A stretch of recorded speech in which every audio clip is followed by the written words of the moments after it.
तो ये इतने हैं। सात्विक यज्ञ के बारे में। सात्विक यज्ञ के बारे में हमने चर्चा किया। ये 11वें श्लोक में। तो उसमें कुछ फल की इच्छा नहीं होती है ना। और जो शास्त्रों के निर्देश अनुसार कर्तव्य समझकर किया जाता है। और फिर ये जो है यहाँ पे कंफ्यूजन आया था कि फिर वो पुत्र कामेष्ठ यज्ञ जो किया था दशरथ महाराज ने, उसको कौन सी इसमें डालना चाहिए। तो हमने चर्चा किया तो मैक्सिमम जो यज्ञ रहते हैं वो क्या रहते हैं, सभी अ, राजसिक ही रहते हैं, है ना। उसमें जो भौतिक लाभ के लिए किया जाता है, विरला ही कोई सात्विक यज्ञ करता है। तो वो भी मतलब भगवान की प्रसन्नता के लिए किया जाता है, लेकिन टेक्निकली समझना है तो उसको राजसिक यज्ञ के लिए ही समझना चाहिए। उसकी हम चर्चा करेंगे आज। अभिसंधाय तु फलम दम्भार्थम अपि चैव यत् इज्यते भरतश्रेष्ठ तम यज्ञम विद्धि राजसम। तो कौन सा है ये राजसी यज्ञ? जो यज्ञ किसी भौतिक लाभ के लिए गर्ववश किया जाता है, वो एक भौतिक लाभ है। और वहां पे गर्व रहता है। ये दो वहां पे इसके गुण बताए गए हैं। तो तात्पर्य में क्या बोल रहे थे इसका? छोटा, कभी कभी स्वर्गलोक पहुंचने या किसी भौतिक लाभ के लिए यज्ञ तथा अनुष्ठान किए जाते हैं। ऐसे यज्ञ या अनुष्ठान राजसी में मतलब कुछ लाभ की इच्छा से किया जाते हैं। इतना ही प्रभुपाद ने बताया। गर्व के बारे में कुछ बताया नहीं। आचार्य इसे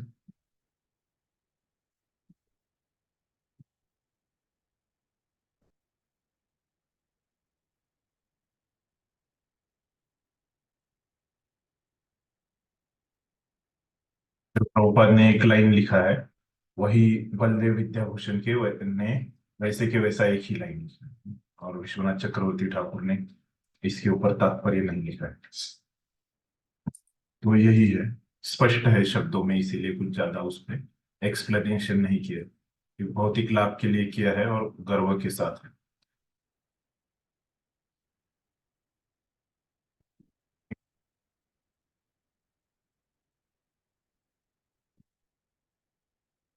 सुष्ठानम मंत्रहीनम दक्षिणम श्रद्धा विरहितम यज्ञम तामसम परिचक्षते। क्या बोला? जो यज्ञ शास्त्र के निर्देशों की अवहेलना करके प्रसाद वितरण किए बिना, वैदिक मंत्रों का उच्चारण किए बिना, पुरोहितों को दक्षिणा दिए बिना तथा श्रद्धा के बिना संपन्न किया जाता है, वह तामस माना जाता है। तो इसमें क्या क्या है कि शास्त्रों को नहीं मानते, पहला प्रसाद वितरण नहीं करते, मंत्रों का उच्चारण नहीं करते, तीन हो गए, पुरोहितों को दक्षिणा नहीं देते, और उसमें श्रद्धा नहीं रहती। तो ऐसे पांच इसके लक्षण दिए हैं कि कौन सा तामसी रहता है। तो पद तात्पर्य में श्रद्धा के ऊपर ज्यादा लिखते हैं। ये पांच में से श्रद्धा को ही प्रभुपाद चुनते हैं और लिखते हैं। तो तमोगुण में श्रद्धा वास्तव में अश्रद्धा है। तो उसको रहेगी, हम अपेक्षा ही नहीं कर सकते तमोगुण में श्रद्धा की, वो अश्रद्धा। कभी कभी लोग किसी देवता की पूजा धन अर्जित करने के लिए करते हैं, और फिर वे इस धन को शास्त्रों के निर्देशों की अवहेलना करके मनोरंजन में व्यय करते हैं। तो धन तो उन्होंने प्राप्त किया, लेकिन बाद में उसका इस्तेमाल शास्त्रों से नहीं किया। तो ऐसे धार्मिक अनुष्ठानों को सात्विक नहीं माना। ये समझना है। ये आवश्यक है, नहीं तो हमको लग सकता है कि अगर यज्ञ कैसे करना है वो कहाँ बताया है, शास्त्रों में ही बताया है। तो यहाँ पे ये लोग शास्त्रों को अवहेलना कर रहे हैं, मतलब क्या कर रहे हैं, वो जो यज्ञ से जो फल प्राप्त हो रहा है वो ठीक से इस्तेमाल नहीं कर रहे। तो मुगुण मिलेगा, वो शास्त्रों अनुसार वो फल के इस्तेमाल नहीं कर रहे। ऐसे धार्मिक अनुष्ठानों को सात्विक नहीं माना जाता, ये तामसी होते हैं। इनसे तामसी प्रवृत्ति उत्पन्न होती है और मानव समाज में वो ये सब तामसी।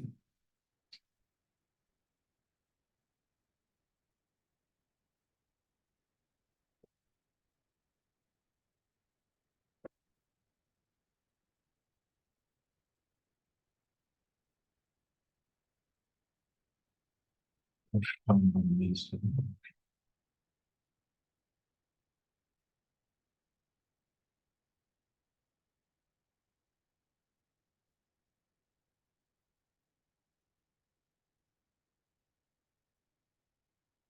ये तीन गुणों के यज्ञ है ना। तो इसकी चर्चा की है हमने, जो भी स्पष्ट। तो इसमें कल एक प्रश्न आया था कि ये इडली डोसा दही है ना, इसके बारे में कैसे है ना। तो उसके बारे, बोलिए वैशाली माता जी, आपको क्या पूछना? प्रभु जी ये खत्म कर दीजिए, फिर मैं मेरा वो तामसी यज्ञ के लिए ही प्रश्न था। ओके, बोलिए। प्रभु जी यहाँ पर जो है कि जैसे अ, मतलब कभी कभी लोग किसी देवता की पूजा करके धन अर्जित करते हैं, और फिर ये जो धन है वो कोई अगर उससे यज्ञ करता है, अभी यहाँ मनोरंजन में व्यय लिखा है, पर उससे कोई यज्ञ करता है तो उसको सुकृति तो मिलेगी ना प्रभु जी, थोड़ी बहुत तो भी। अगर कोई कार्य यज्ञिक मतलब भगवान का ही कोई कार्य करते हैं तो, कि नहीं मिलेगी, तामसिक ही समझा जाएगा। सुकृति मिलेगी, लेकिन वो मनोरंजन में कैसे, अगर कुछ चार नियमों का भंग वगैरह कर, हाँ मिलेगी। जैसे हमने पहले 6 अध्याय में चर्चा किया था कि कोई यज्ञ करता है, मतलब वो किस में आता है, कर्मकांड में आता है। हाँ तो मतलब वैसा ही मेरा वही प्रश्न था कि ये जो तामसिक, ये तामसिक समझा जाएगा, पर उनको थोड़ा बहुत जो रहेगा उसकी सुकृति तो मिलेगी ही ना। जैसे हम कल हमने चर्चा किया था कि कैसे अगर कोई 3 घंटे के बाद है ना प्रसाद लेता है तो कुछ नहीं होता, प्रभुपाद ने कहा है। लेकिन वहां पे बोला है कि 3 घंटे के बाद वाला जो है प्रसाद है ना, तो वो कौन से गुण में है, तमोगुण में। हाँ हाँ हाँ, यस। 3 घंटे तमोगुण में। तो प्रभुपाद बोलते हैं कि प्रसाद के लिए ये लागू नहीं होता। हाँ, तो यहाँ पे भौतिक दृष्टि से ये लागू नहीं होगा, लेकिन अभी सॉरी, ये आध्यात्मिक दृष्टि से ऐसे नहीं लागू होगा, लेकिन भौतिक दृष्टि से क्या हो जाएगा कि अभी समझो वो प्रसाद 3 घंटे के बाद कुछ कुछ चीजें जो है वो जल्दी खराब हो जाती है। तो अगर 3 घंटे के बाद प्रसाद खराब है तो उसका उसको भौतिक परिणाम होगा, जैसे उसका पेट खराब हो जाएगा, नहीं तो और कुछ जो भौतिक परिणाम है वो होगा, लेकिन वो प्रसाद लेने का उसको आध्यात्मिक फायदा होगा। उसी प्रकार से यहाँ पे भी क्या हो जाएगा कि भले ही वो यज्ञ करे तो उसकी जो यज्ञ से वो जो ये योगा लैडर है उसमें जो ऊपर जाने वाला था वो जाएगा, लेकिन वो मनोरंजन के लिए कर रहा है, तो अगर वो मनोरंजन में कभी कभी पाप कर्म रहते हैं वो करेगा तो फिर क्या हो जाएगा, वो पाप कर्म हो जाएंगे। ठीक है। ठीक है प्रभु जी, हरे कृष्ण, दंडवत प्रणाम। यहाँ पे हाँ, रहा था ना, मैं प्रसाद का रह गया था, तो हमको लग रहा था यहाँ पे ये जो वियोजित है ना, वियोजित एवं सड़ा है ना। तो ये वियोजित मतलब इसमें इडली डोसा आता है कि नहीं, है ना। तो इसमें 2 पॉइंट है कि ये इडली डोसा खास करके अगर उनको पकड़ेंगे तो, और फिर ये दही है ना। तो यहाँ पे जो कल प्रभु जी ने बताया था आयुर्वेद के हिसाब से, वही यहाँ पे भक्तों ने, मुझे वरिष्ठ भक्तों ने बताया कि कैसे ये जो 3 घंटे ये जो है, ये जो रॉ मटेरियल है, कल उन्होंने बताया था कि जो मतलब पकाने से पहले वाली जो सामग्री रहती है ना, तो उसमें कोई प्रॉब्लम नहीं है। तो ये पकाने से पहले उसको, ये वियोजित मतलब क्या रहता है, वो पकाने के बाद वो खराब हो जाना है, और वो फर्मेंटेशन है। जो दूसरा वाला जो है तो वो अलाउड है, नहीं तो दही कैसे सात्विक होता है। और ये इडली डोसा के बारे में एक वेदों में आगम रहते हैं, आगम। है ना। तो उसमें स्पष्ट वर्णन है कि वो भगवान को हम अ, वो उसका भोग दिखा सकते हैं, है ना। तो वहां पे क्या है कि पकाने से पहले उनको फर्मेंट किया जा रहा है, तो इसीलिए उनको माना जाता है। तो क्यों ऐसे माना जाता है, क्योंकि यहाँ पे तो ये फर्मेंटेशन अलाउड नहीं है। तो उसका एक दूसरा कारण, ये तो पहली चीज हो गई, ये शास्त्रों में बताया। तो दूसरा कारण इस प्रकार से दिया है कि अभी ये जो तीन गुणों के अभी एक लक्षण उसमें पाया गया है कि वो उसको फर्मेंट किया है, तो तुरंत उसको तामसी नहीं मानना है। तो उसका पूरा विचार करना है वो पदार्थ, है ना, कि वो पदार्थ कैसे खाया जाता है ना। वो पदार्थ खाने के बाद शक्ति मिल रही है या नहीं मिल रही है ना। जैसे इडली डोसा खाने के बाद हमको शक्ति मिलती है ना, और उसमें कोई नहीं है, अवैध पदार्थ भी नहीं है, मांसाहार वगैरह, है ना। तो आयु बढ़ाने वाला है ना। तो वो प्रिय रहता है, तो वो खाने के बाद तृप्ति होती है। तो ये सब अगर गुणों का विचार करोगे तो ज्यादा जो है वो सात्विक में आते हैं। तो इसीलिए वो दही जो पहले फर्मेंट किए जाते हैं पकाने से पहले, है ना, वो सब पदार्थ भी सात्विक में ही आते हैं। क्लियर हो गया जो कल कंफ्यूजन हो गया था।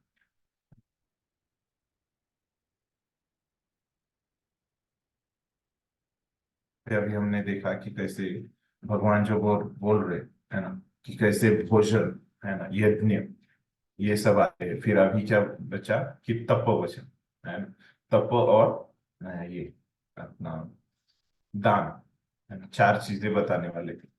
अभी तप के बारे में हम देखेंगे। ये 13 तक हमने यज्ञ के बारे में देखा, यज्ञ तो 14वां देखेंगे ये तपस्या के बारे में।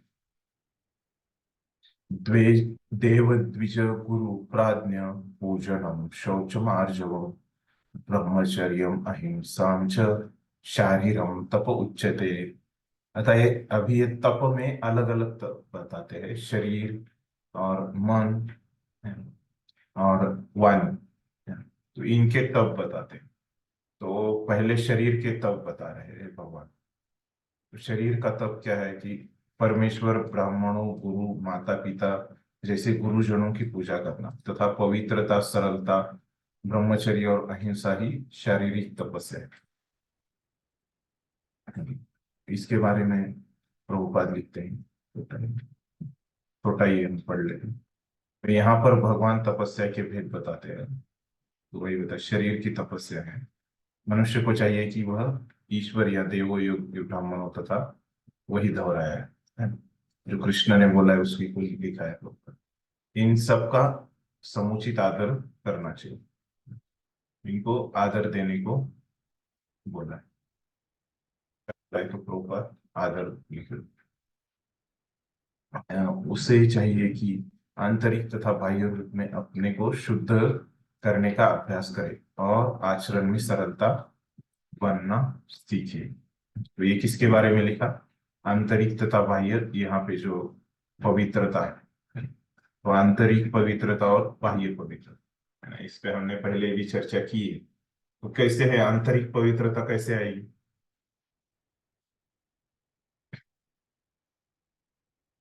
यहाँ देखिए सीधा, यहाँ पे लिखा है आंतरिक तथा बाह्य अपने को शुद्ध करने का अभ्यास। तो आंतरिक शुद्धि कैसे होगी, हरे कृष्ण महामंत्र के जप करने से, हमने बहुत बार चर्चा की। और बाह्य शुद्धता कैसे होगी, बाह्य शुद्धिकरण मतलब क्या है,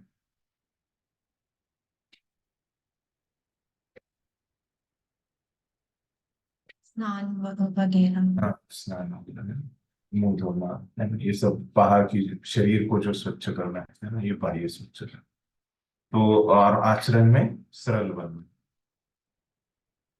तो वह कोई ऐसा कार्य न करे जो शास्त्र सम्मत न हो, है। तो ये किसके लिए है, सरलता के लिए। वह वैवाहिक जीवन के अतिरिक्त मैथुन में रत न हो, है ना, क्योंकि शास्त्र में केवल विवाह में ही मैथुन की अनुमति है, अन्यथा नहीं। यह ब्रह्मचर्य कहलाता है, ये ब्रह्मचारी के लिए इतना है कि वो लोहाई में ही मैथुन करे। ये सब शारीरिक तपस्या है। तो इसको समझाने के लिए क्या क्या है, अहिंसा के बारे में बताया नहीं, लेकिन हमको पता है कि जो पशु है उनको मारना है। या हमने एक चर्चा किया था, प्रभुपाद ने ये 16वें अध्याय में भी लिखा था, अहिंसा मतलब अपने वाणी से किसी को ठेस नहीं पहुंचाना, है ना। ये 16वें अध्याय में हमने चर्चा किया था, पहले 3 श्लोकों। तो ये प्रभुपाद इसका अर्थ इस प्रकार से समझाते हैं। और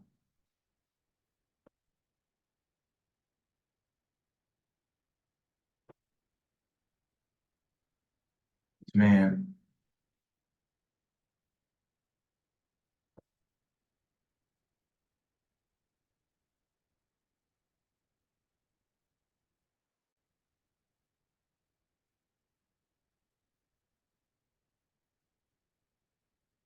चर्या में भी कुछ विशेष पॉइंट नहीं लिखे। आगे जाते हैं। अभी वाणी की तपस्या या शरीर की तपस्या, फिर अभी वाणी की तपस्या। अनुद्वेगम करम वाक्यम सत्यम प्रियम भी प्रियहितम च यत् स्वाध्याय अभ्यासम चैव वाङ्मयम तप उच्यते। तो क्या है? सच्चे, भाने वाले, हितकर तथा अन्यों को शुद्ध करने वाले वाक्य बोलना। कैसे? पहले अनुद्वेगम मतलब शुद्ध न करने। तो शुद्ध न करने वाले मतलब क्या? कि लोगों को गुस्सा नहीं दिलाने वाले, नहीं तो उनको बुरा, हमारे इससे बुरा नहीं लगे, है ना, ऐसे वाक्य। उनमें उद्वेग न हो, अनुद्वेगम। तो ऐसे शब्द हमको बोलना चाहिए। वाक्यम अनुद्वेगम करम वाक्यम। फिर कैसे बोलना चाहिए? अभी किसी को बुरा लगेगा इसलिए हमको झूठ भी नहीं बोलना है, तो क्या बोलना है? सत्यम, सच्चे। और प्रियम मतलब सबको अच्छा लगे, मतलब भाने वाले, प्रियम। और हितम, हित कर, उनके हित के लिए ही बोलना है, कोई अनावश्यक प्रजल्प नहीं करना है। उपदेशामृत में हमने चर्चा की है कि प्रजल्प के बारे में। और वैदिक साहित्य का नियमित पारायण करना, स्वाध्याय अभ्यासनम च एव। देखिए, अभी हमको ऊपर ऊपर से ऐसे लग सकता है कि पढ़ाई का और बोलने का क्या तपस्या है। तो क्या है, जो हमारे अंदर वही हम बोलेंगे। तो अगर अंदर गंदगी जाएगी तो हम गंदा ही बोलेंगे, अंदर अच्छा जाएगा तो हम अच्छा ही बोलेंगे। तो इसीलिए अंदर हमारे क्या जा रहा है वो भी महत्वपूर्ण है। तो वैदिक साहित्य का हमको नियमित उनको पारायण मतलब पढ़ना पड़ेगा, है। तो ये सब वाणी की तपस्या। तो प्रभुपाद इसको कैसे समझाते हैं, हम देखेंगे। मनुष्य को ऐसा नहीं बोलना है चाहिए कि दूसरों के मन शुद्ध, वही वैसे नहीं बोलना चाहिए। निसंदेह जब शिक्षक बोले, हाँ, तो अभी शिक्षक को कभी कभी डांटना पड़ता है, नहीं तो विद्यार्थी कैसे सीखेगा, प्रभुपाद बता रहे हैं। तो मतलब आपकी कोई, यहाँ पे हम सीख सकते हैं कि अगर हम हमारी कोई जिम्मेदारी है ना, जैसे शिक्षक है या कोई बॉस है ना, जैसे माता पिता है, वैसे अगर आप किस आपके अध्यक्षता में कोई लोग है ना, जिसको आपको सेवा के रूप में किसी को दुखाना पड़ेगा, तो वैसे करना क्या है? अ, उसकी अनुमति है ना, इस प्रकार से लिखा है। तो यहाँ पे उदाहरण दिया है, जैसे शिक्षक विद्यार्थी को डांटते हैं, उससे हम समझ सकते हैं अन्य जगह पे भी हम इसको इस्तेमाल कर सकते हैं। यह वाणी की तपस्या है। इसके अतिरिक्त प्रलाप नहीं, नहीं, प्रजल्प को ही अलग प्रलाप बोला है, मतलब क्या? व्यर्थ की वार्ता नहीं करना है। तो आध्यात्मिक क्षेत्रों में बोलने की विधि यह है कि जो भी कहा जाए वह शास्त्र संबंधी। तो मतलब भक्ति में क्या करना चाहिए? जो भी हम बोल रहे हैं उसका शास्त्रों में उल्लेख होना चाहिए, तभी हमको बोलना है। उसे तुरंत ही, अगर हमको समझो पता नहीं है ना, तो हम क्या बोल सकते हैं कि मुझे पता नहीं, मैं पूछ के बताऊं, है ना? इस प्रकार से हमको बोलना है ना? उसमें कोई कमी नहीं है ना। नहीं तो हमको लगता है कि मैं बोलूंगा कि मुझे प्रश्न का उत्तर पता नहीं, है ना, तो क्या लगेगा, लोग मुझे मूर्ख समझेंगे, इसको कुछ भी पता नहीं है ना। इस प्रकार से हमको लग सकता है ना। लेकिन हमको वैसे लोग क्या सोचेंगे इससे नहीं जाना है। तो क्या है कि आध्यात्मिक क्षेत्र में अगर हमको कुछ मतलब भक्ति में कुछ हमको कहना है तो क्या होना चाहिए, वो शास्त्र में है कि नहीं। हमको पता नहीं तो हम पूछ के बता सकते हैं। उसे तुरंत ही अपने कथन की पुष्टि के लिए शास्त्रों का प्रमाण देना चाहिए। जो भी बोल रहा है वो कहाँ पे है शास्त्रों से, वो उनको बताने आना चाहिए हमको, मतलब इसके साथ साथ यह बात सुनने में अति प्रिय लगनी चाहिए। ऐसे नहीं कि हम किसी को डांट रहे हैं वगैरह कुछ कर रहे हैं, ऐसे एकदम वो प्रिय नम्रता से उनको बताना है। ऐसी विवेचना से मनुष्य की सर्वोच्च लाभ और मानव समाज का उत्थान हो सकता है। ऐसे करेंगे तो क्या हो जाएगा कि अच्छा रहेगा उस समाज के लिए। नहीं तो क्यों अच्छा रहेगा समाज के लिए, क्योंकि अधिकतर जो समस्याएं होती है ना, वो अ, ये बोलने से ही होती है, शुरू होती है। अगर अच्छा वहां पे वार्तालाप हो तो क्या हो जाएगा, संबंध अच्छे रहेंगे। और संबंध अच्छे रहेंगे तो पूरा समाज अच्छा रहेगा, एकत्रित रहेगा। और अभी किसी वैदिक साहित्य में तो बहुत ग्रंथ है ना? हमारा एक जीवन कम है? इतने ग्रंथ है। तो ये भी क्या है, वाणी की तपस्या है। कैसे है हमने चर्चा की उसकी। तो प्रभुपाद ने इसका अर्थ इस प्रकार से लिखा है। इसके बाद जो है आचार्य कुछ लिखते हैं जो,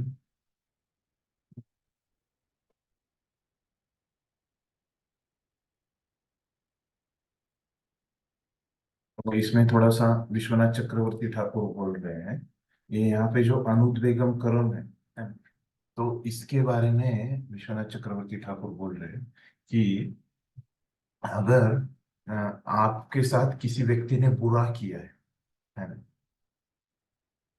तो वो ऐसे व्यक्ति के साथ भी आप ऐसे शब्द इस्तेमाल मत करो, है ना, कि उसको बुरा लगे, है ना। तो ऐसे व्यक्ति के साथ भी आप ये अनुद्वेगम करम वाक्यम, तो ये जो यहाँ पे बताए गए वाणी की तपस्या, उसको पालन करो। मतलब कैसे है, समझो एक व्यक्ति है ना, इसने मुझे डांटा है ना, इसने मुझे कुछ गाली दी, डांटा। तो फिर भी मुझे उसके रिटर्न में जो उसका जो प्रतिसाद है ना, ये जो मैं उसको देने वाला हूँ, तो मुझे ऐसे शब्द इस्तेमाल कर रहे कि उसको बुरा नहीं लगे, है ना। नहीं तो हम सोचते हैं कि उसने मुझे ऐसे शब्द बोले कि मुझे बुरा लगे, है ना, इसलिए भी मैं बोलूंगा वैसे शब्द, है ना। इस प्रकार से हमारी क्या रहती है, स्वाभाविक प्रतिक्रिया रहती है ना। विश्वनाथ चक्रवर्ती ठाकुर बोल रहे वैसे नहीं करना है। वाणी की तपस्या यहाँ पे जो भगवान बोल रहे हैं, हमको कोई बुरे शब्द अपशब्द भी बोलता है, डांटता है, फिर भी हमको उनको वैसे प्रतिसाद उस प्रकार का नहीं देना है ना। अगर हमारे खुद के, अगर हमारी सेवा है ना, जैसे प्रभुपाद ने बोला है कि शिक्षक उनको दे सकते हैं, है ना, माता पिता अपने बच्चों को कभी डांट सकते हैं, है ना, गुरु अपने शिष्यों को डांट सकते हैं। ऐसे जो अधिकारी वर्ग है, तो उनके अंतर्गत जो लोग हैं उनको वो शिक्षा के रूप में डांट सकते हैं। लेकिन अगर हम किसी से वहां पे अधिकारी नहीं है ना, तो हमको हमको कोई डांटे भी तो हमको उसको प्रतिसाद में नहीं डांटना है ना? इस प्रकार से लिखा है।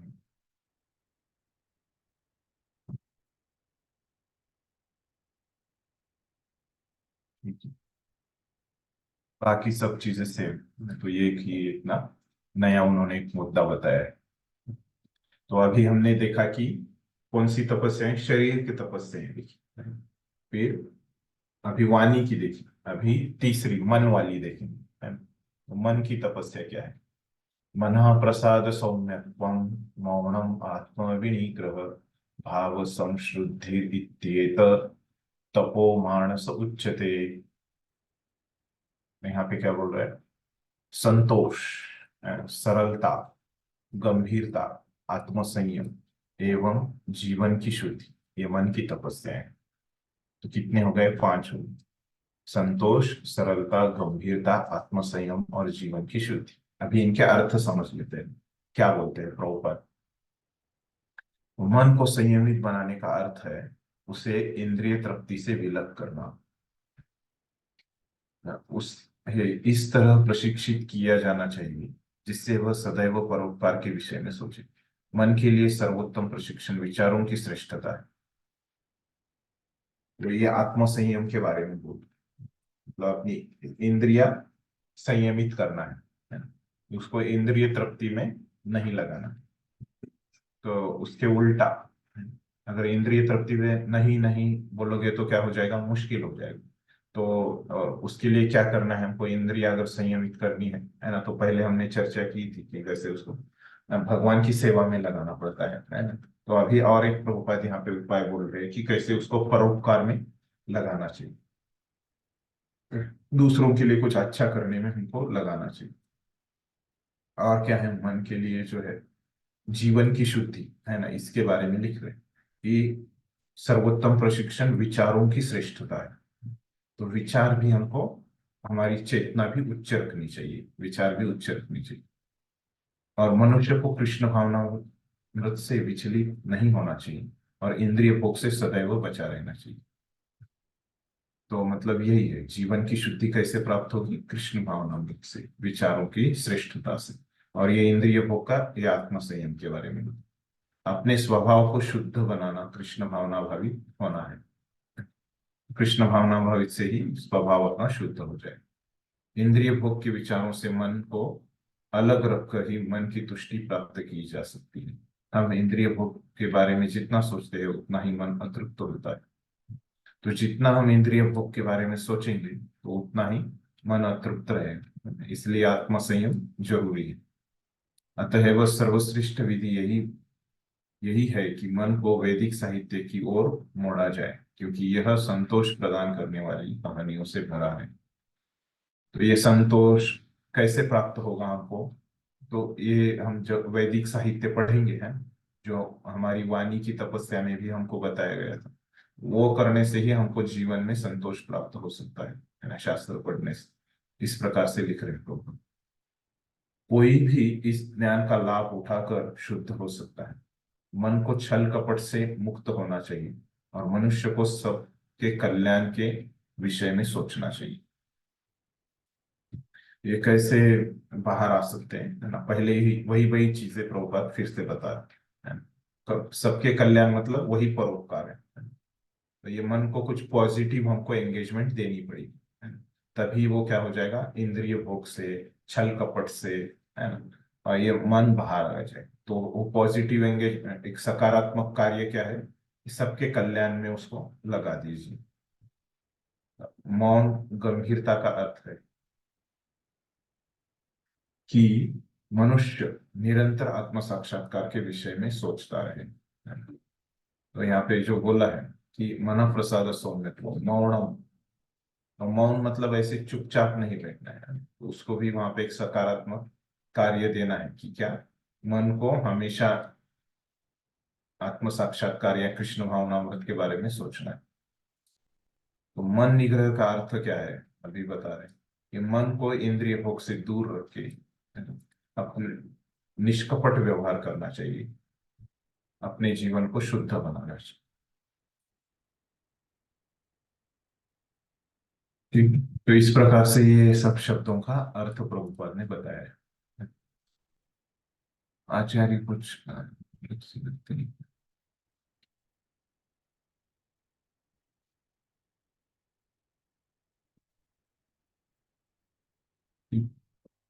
विशेष कुछ नहीं लिखा है।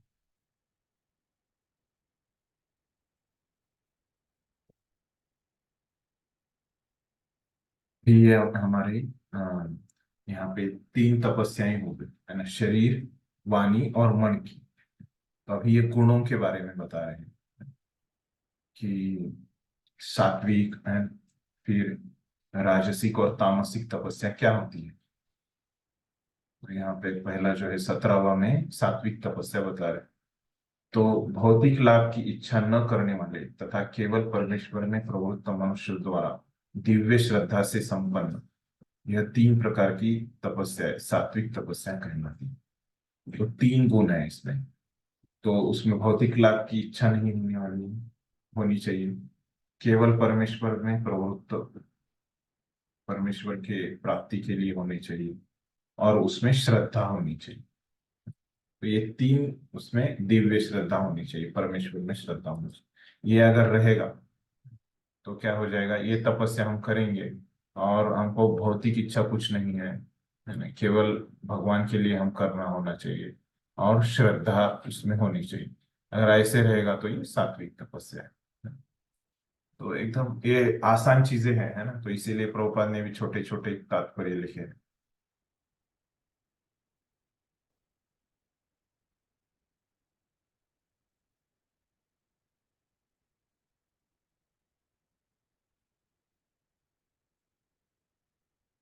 आचार्य ने भी कुछ नहीं लिखा है, वही भाषांतर को ही थोड़ा अलग से बताया। तो ये सात्विक तपस्या के बारे में। तो राजसिक तपस्या क्या है, जो तपस्या दंभ पूर्वक, तो मतलब दंभ हमने देखा कि अंदर कुछ रहता है और बाहर कुछ रहता है, तथा सम्मान सत्कार कराने के लिए संपन्न की जाती है, वह राजसी रजोगुणी कहलाती है। यह न तो स्थायी होती है न शाश्वत।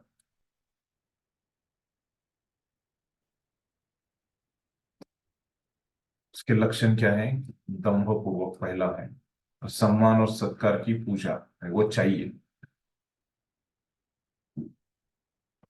उसके लिए की जाती है, सम्मान सत्कार एवं पूजा तीनों की। ये दो महत्वपूर्ण है।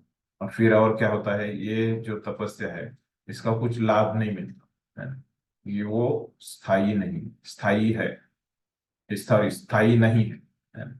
मतलब परमानेंट नहीं है ना? और शाश्वत भी नहीं है, न शाश्वत और न तो स्थायी। तो मतलब क्या है कि चलायमान है और ध्रुवम क्षणिक होती है। प्रभुपाद को ही अभी उसके अर्थ समझा रहे हैं। कभी कभी लोग क्या तपस्या किसके लिए करते हैं, सत्कार सम्मान पूजा मिलने के लिए करते हैं। लोग अपने अधीनस्थ से पूजा करवाते, कैसे, अपने जो अधीन लोग है ना, जैसे हिरण्यकशिपु करवाता था अपने प्रजा से, वो उनसे पूजा कराते हैं। कभी कभी ये जो गुरु रहते हैं, हिंदू गुरु, है ना, अपने शिष्यों से अपने चरण धुलवाते हैं, वो लिखा है प्रभुपाद ने। और उनसे धन मांगते हैं दक्षिणा के रूप में, तपस्या करने के बहाने। ऐसे कृत्रिम आयोजन राजसी माने जाते हैं।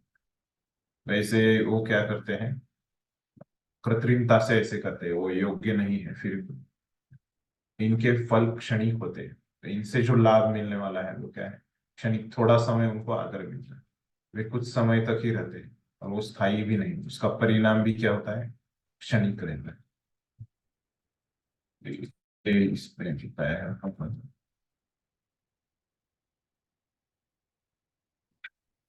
और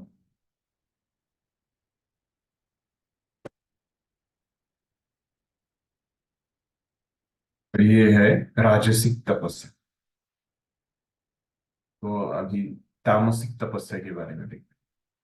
तो यहाँ पे क्या होता है, मूर्खतावश आत्म उत्पीड़न के लिए या अन्यों को विनष्ट करने या हानि पहुंचाने के लिए जो तपस्या की जाती है, वह तामसी कहलाती है।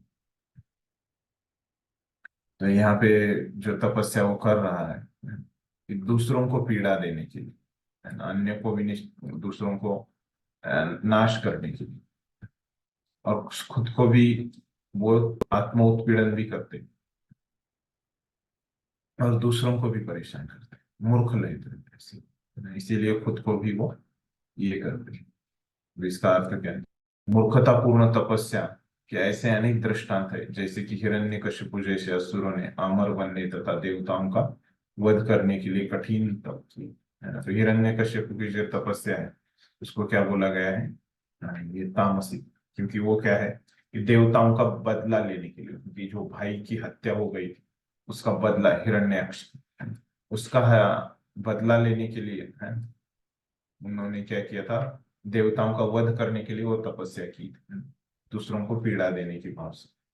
उसने ब्रह्मा से ऐसी वस्तुएं मांगी, लेकिन अंत में वह भगवान द्वारा मारा गया। किसी अनुभव किसी असंभव वस्तु के लिए तपस्या करना निश्चित ही तामसी तपस्या है। तो यहाँ पे और एक प्रभुपाद ने बताया गया है। आचार्य बताते हैं ये, वहां से प्रभुपाद ले रहे हैं। यहाँ पे कृष्ण ने तो नहीं बताया है ना, कि लेकिन यहाँ पे प्रभुपाद इसको ऐड कर रहे हैं। इसमें आचार्य ने कौन से बोला है मैं बताता हूँ।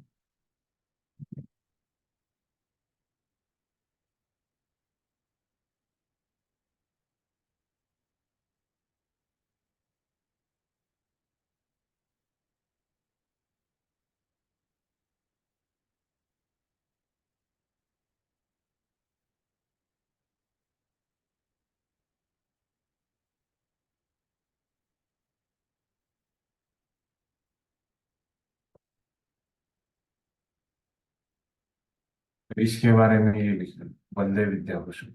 यहाँ पे जो मूढ़ ग्रहेण बोला है ना, तो उसका अर्थ वो ऐसे बताते हैं कि उसको बहुत आसक्ति रहती है वो चीज की, है ना, इसीलिए वो मूर्खतावश ऐसे असंभव चीजों के पीछे पड़ते रहता है।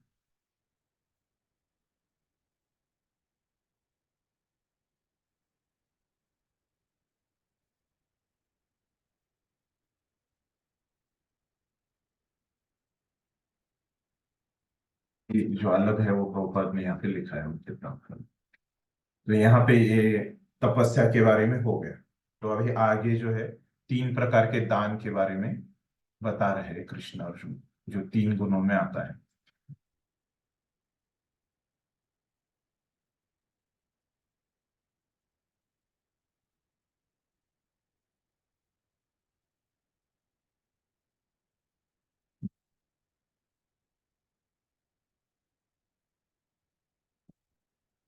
ये हमने ये क्या देखा, ये जो तप जो है ना, तो ये तप कितने प्रकार का होता है? तीन प्रकार का होता है ना। कौन से? शरीर का, और वाणी का, और मन का। और ये तीनों तप क्या होते हैं? तीन तीन गुणों में आते हैं, बराबर। तीनों तप तीन तीन गुणों में आते हैं। तो पहले तपस्या क्या है वो बताया भगवान ने, और फिर बाद में वो कैसे तीन गुणों में आता है ना, ये भी बताया। ठीक है, ये समझ गए कैसे वो तीन तीन गुणों में आता है। तो अभी हम दान के बारे में हम देखेंगे कि दान क्या कैसे तीन गुणों में आता है। तो पहला जो दान है, जो कर्तव्य समझकर है, दिया जाता है, किसी प्रत्युपकार की आशा के बिना, है। तो मतलब बदले में कुछ उपकार नहीं चाहिए, समुचित काल तथा स्थान में और योग्य व्यक्ति को दिया जाता है, इसको सात्विक दान। तो ये तो है कि कर्तव्य समझकर पहला, प्रत्युपकार की आशा के बिना दूसरा, समुचित काल में तीसरा, और स्थान में चौथा, और व्यक्ति है ना वो भी समुचित योग्य व्यक्ति होना चाहिए, वो पांच, है ना। ये पांच गुण रहेंगे तो क्या हो जाएगा, उसको सात्विक माना जाएगा। अभी इसका क्या है, प्रभुपाद समझा रहे हैं कि वैदिक साहित्य में ऐसे व्यक्ति को दान देते हैं, है ना। यहाँ पे जो बोला है योग्य व्यक्ति को, तो ऐसे व्यक्ति को दान देते हैं जो आध्यात्मिक कार्य में लगा हो, जो भक्ति कर रहा है ना, कुछ आध्यात्मिक कर रहा है, उसी को दान देना चाहिए। तो अविचार पूर्ण, है ना, तो बिना विचार किए हम दान, अभी लोग बोलेंगे कि तो इसके लिए तो सोचना पड़ेगा, हाँ तो सोच के ही आपको दान देना है। आध्यात्मिक सिद्धि को सदैव ध्यान में रखा जाता है। तो आध्यात्मिक हमको जो सिद्धि प्राप्त होने वाली है ध्यान, उस वो सोच के ही हमको उसके बारे में सोचना है। और कैसे देना है, यहाँ पे जो बोला है कि समुचित स्थान में, है, तो कैसे तीर्थ स्थान में या फिर मंदिर में, है ना, इस प्रकार से हम दे सकते हैं। फिर अभी यहाँ पे बोला है कि समय में, समुचित काल में, प्रोपात बोल रहे कि कैसे चंद्रग्रहण के समय, मासांत में, है ना, महीने के आखिरी में, किसको देना है? फिर योग्य व्यक्ति के, ब्राह्मण अथवा वैष्णव भक्त को देना चाहिए। और वो जगह के बारे में जो है हमने चर्चा की है कि कैसे तीर्थ स्थान या मंदिर में दान देना चाहिए, ये प्रकार, ये तीनों के बारे में बताया, जगह, स्थान और कार। फिर यहाँ पे अभी इसके बारे में बोल रहे प्रत्युपकार के बारे में। तो बदले में किसी प्रकार की प्राप्ति की अभिलाषा न रखते हुए दान किए जाने चाहिए। कभी कभी निर्धन को दान करना वश किया जाता है, लेकिन यदि निर्धन दान देने योग्य नहीं होता है तो उससे आध्यात्मिक प्रगति नहीं होती। दूसरे शब्दों में वैदिक साहित्य में अविचारपूर्ण दान की संस्तुति नहीं है। तो मतलब आपको सोच के देना है दान। और यहाँ पे ये समझ लीजिए, कभी कभी निर्धन को दान करुणावश दिया जाता है, लेकिन मतलब क्या होता है, कब अभी ये इसके बारे में बोल रहे योग्य व्यक्ति के बारे में है। कभी कभी निर्धन मतलब जिसके पास पैसा नहीं है, उसको दान कैसे मिलता है कि एक सहानुभूति की भावना से, करुणा की भावना से, अरे उसके पास कुछ भी नहीं है ना, इस भावना से। वो योग्य नहीं है, वो अध्यात्म नहीं कर रहा है, लेकिन उसके पास खाने के लिए कुछ नहीं है तो उसको दान देते है ना। तो इन ऐसे दान के बारे में प्रभुपाद बोलते हैं। अगर ये जो गरीब है, निर्धन है, उसको ये दान दिया है ना, तो उससे क्या हो जाएगा, हमको अच्छा है देना, लेकिन उससे आध्यात्मिक लाभ कुछ नहीं होगा अगर वो अयोग्य व्यक्ति है। तो ऐसे तो फिर आगे प्रभुपाद बोल रहे कि हमको सोच के दान देना है ना, कि अगर हम सोच के नहीं दान देंगे आध्यात्मिक प्रगति, तो हमारी आध्यात्मिक प्रगति नहीं होगी। ये है सात्विक दान के बारे में। तो आचार्यगण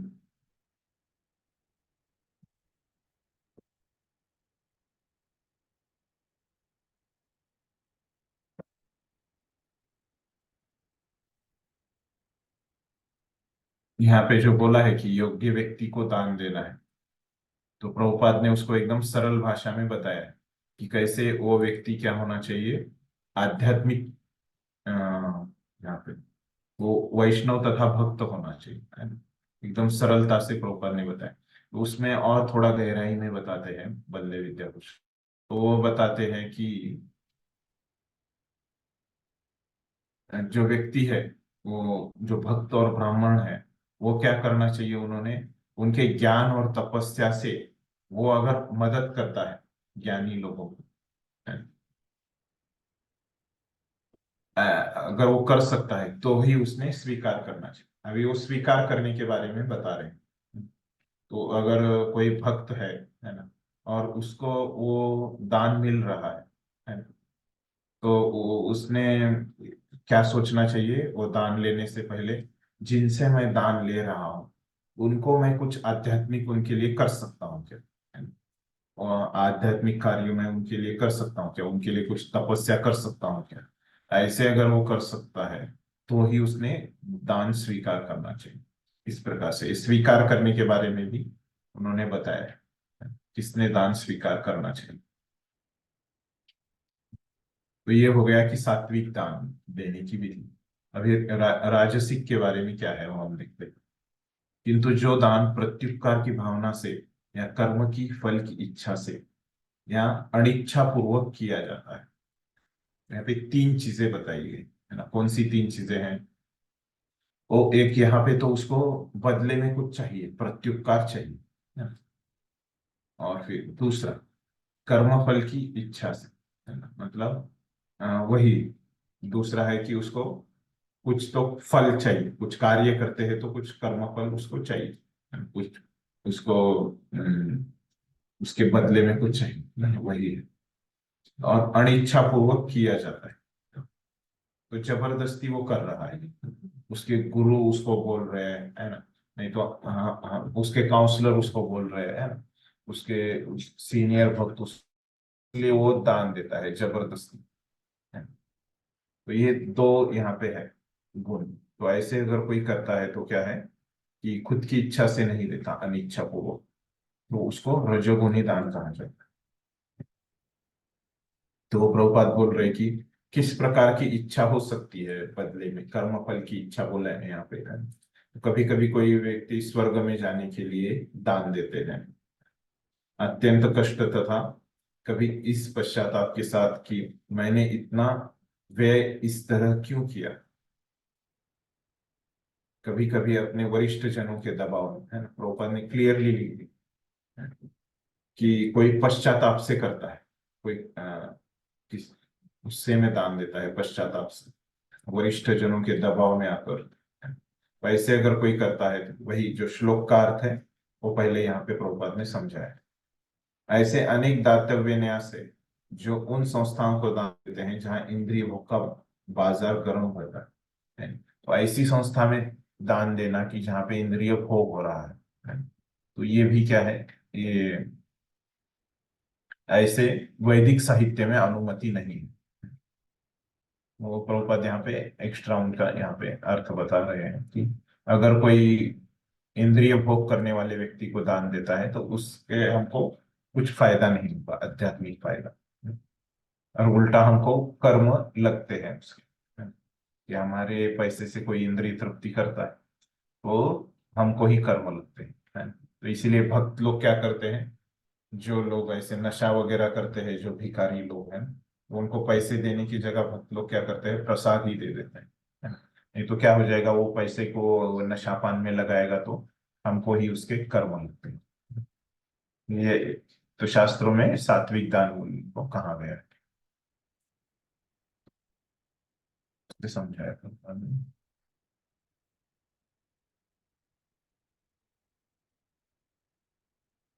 यहाँ पे थोड़ा सा विश्वनाथ चक्रवर्ती ठाकुर बता रहे हैं, यहाँ पे जो बोला है ना कि अनिच्छा पूर्वक देता है ना? तो मतलब इसमें एक व्यक्ति सोचता है कि ये लोगों को क्या दान की आवश्यकता है, इनके पास तो पहले से ही है ना? ऐसे मन में उसके एक नकारात्मक भाव रहता है कि नहीं देना चाहिए दान, है ना? फिर भी वो जबरदस्ती दे देता है अंदर। ये सच में जरूरत है क्या, ये दान देने की? तो ये भाव से वो फिर दान देता है, तो ये क्या हो जाएगा, राजसिक दान। मतलब प्रसन्न चित्त से अपनी इच्छा से देना चाहिए दान।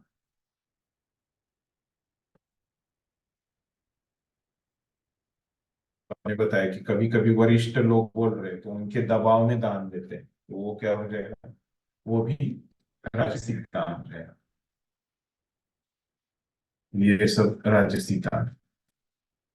तो तामसिक दान क्या है, तथा जो दान किसी अपवित्र स्थान में, तो जगह भी अपवित्र है, समय भी अनुचित है, और किसी अयोग्य व्यक्ति को या बिना समुचित ध्यान तथा आदर से दिया जाता है।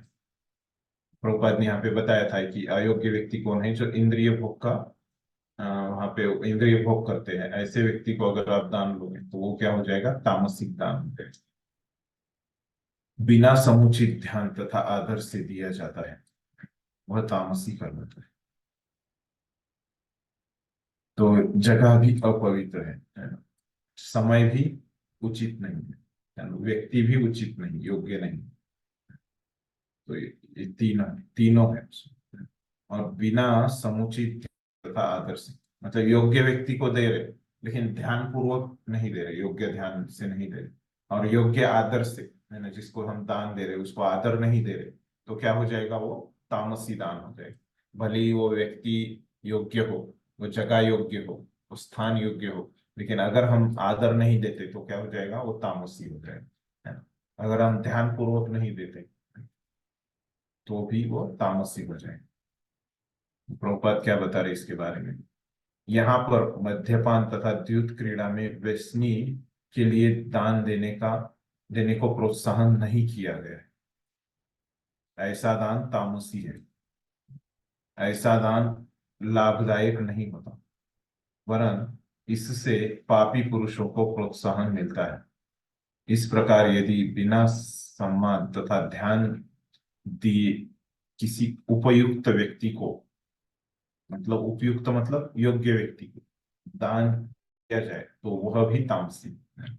ये पहले ही मैंने आपको बता दिया। फिर अभी ऊपर क्या बोल रहे हैं प्रभुपाद, कि मद्यपान तथा द्वैत क्रीड़ा में, मतलब वो लोग क्या है, इंद्रिय भोग में लगे हैं। ऐसे व्यक्ति को अगर मिलता है दान तो क्या है, वो तामसी है, अयोग्य भी, और इससे हमको कुछ लाभ नहीं होता। और लेकिन उल्टा क्या होता है, पापी पुरुषों को प्रोत्साहन मिलता है कि वो पाप करना उनको आसान हो जाता है, मद्यपान की क्रीड़ा करना उनको और आसान हो जाता है। वो उल्टा उसका प्रभाव होता है, गलत इस्तेमाल। तो इस प्रकार से ये तामसी दान के बारे में प्रभुपाद लिखते हैं। तो इसमें विश्वनाथ चक्रवर्ती ठाकुर बताते हैं कि यहाँ पे जो बोला है कि आदर के बिना अ, दिया गया दान तामसी दान, तो आदर नहीं है वहां पे। तो आदर अगर नहीं रहेगा तो विश्वनाथ चक्र बोल रहे हैं, वो अपराध हो जाता है ना। इस प्रकार से वो बोली, अगर हम आदर से अगर दान नहीं देते, इस प्रकार से वो लिखते हैं विश्वनाथ चक्रवर्ती का।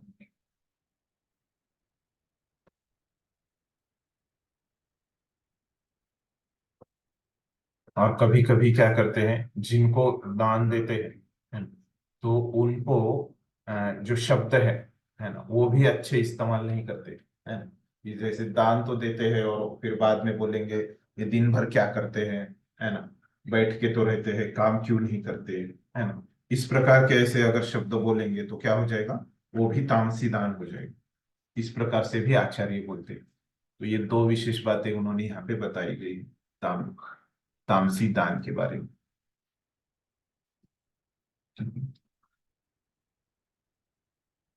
तो अभी देखिए यहाँ तक हमने क्या चर्चा किया अभी तक। तो पहले तो ये 22 श्लोक हो गए, है ना, इस अध्याय के। तो पहले श्लोक में क्या हुआ था, तो अर्जुन ने प्रश्न पूछा था, है ना, कि किस, क्या प्रश्न था बताइए कोई। पहले श्लोक में क्या प्रश्न पूछा अर्जुन ने इस अध्याय के। हरे कृष्णा प्रभु जी। यही कि हम्म। जो ना आसुरी है ना दैवी है, जो शास्त्रों को विधि विधानों को नहीं मान के अपनी मर्जी से और इधर उधर से हम्म। सुन के जो विकर्म करते हैं, वो किस स्थिति में होंगे? राजसी, सतोगुनी, रजोगुनी और तामसी। तो उनकी श्रद्धा किस प्रकार होगी? हरे कृष्णा।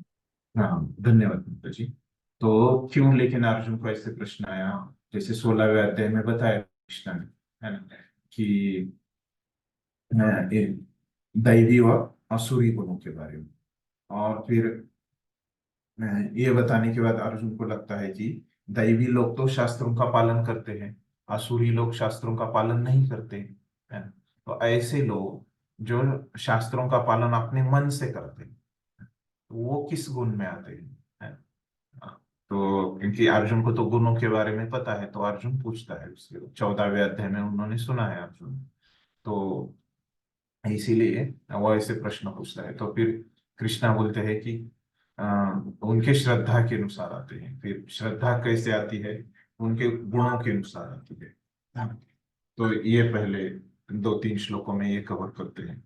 फिर उसके बाद जो है पहले कृष्णा ने क्या बताया, श्लोक लेते हैं इसके ऊपर।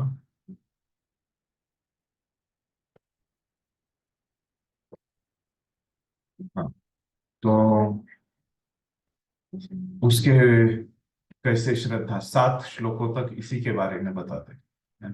दूसरे श्लोक से उत्तर देना शुरू करते हैं। तो दूसरे में क्या बताते हैं कि कैसे ये इसके बारे में बताते हैं कि कैसे श्रद्धा आती है। और ये जो श्रद्धा है गुणों के हिसाब से आती है, तीसरे में बता देते हैं, तीसरे श्लोक।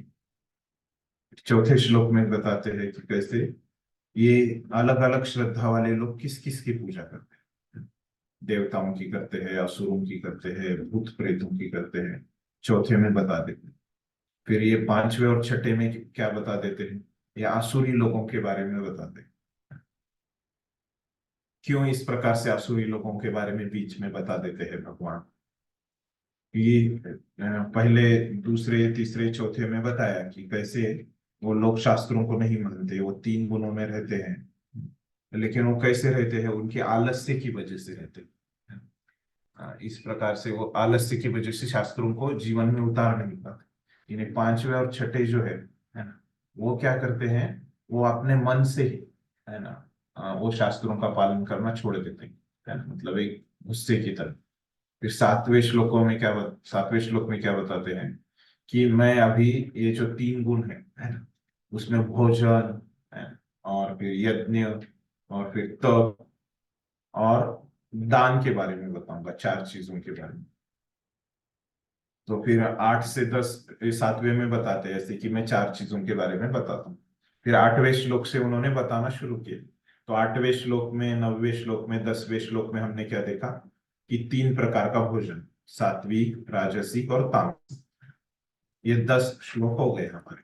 फिर 11वें श्लोक से भगवान क्या बताना शुरू किए, याद है किसी को? बताइए कोई, क्या बताएगा? यज्ञ। हाँ, यज्ञ है ना, तीन प्रकार के यज्ञ 11, 12, 13 में बताया। 14वें से क्या बताया? बस तपस्या बताई।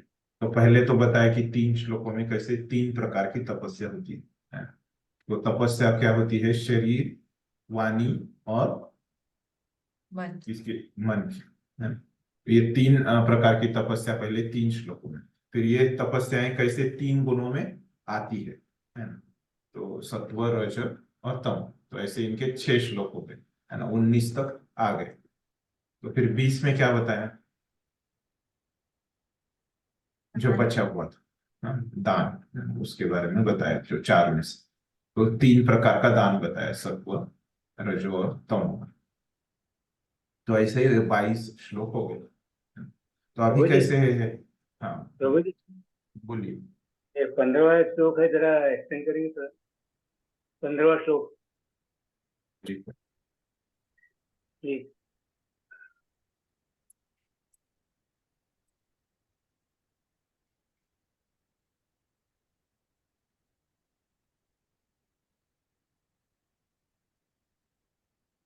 यहाँ पे क्या बताया गया है 15वें श्लोक में? अभी हमने देखा ओवरव्यू में कि अनुद्वेगम परम वाक्यम, है ना। तो अपने वाणी की, वांग्मयम तपोक्षते, वाणी की तपस्या बोली।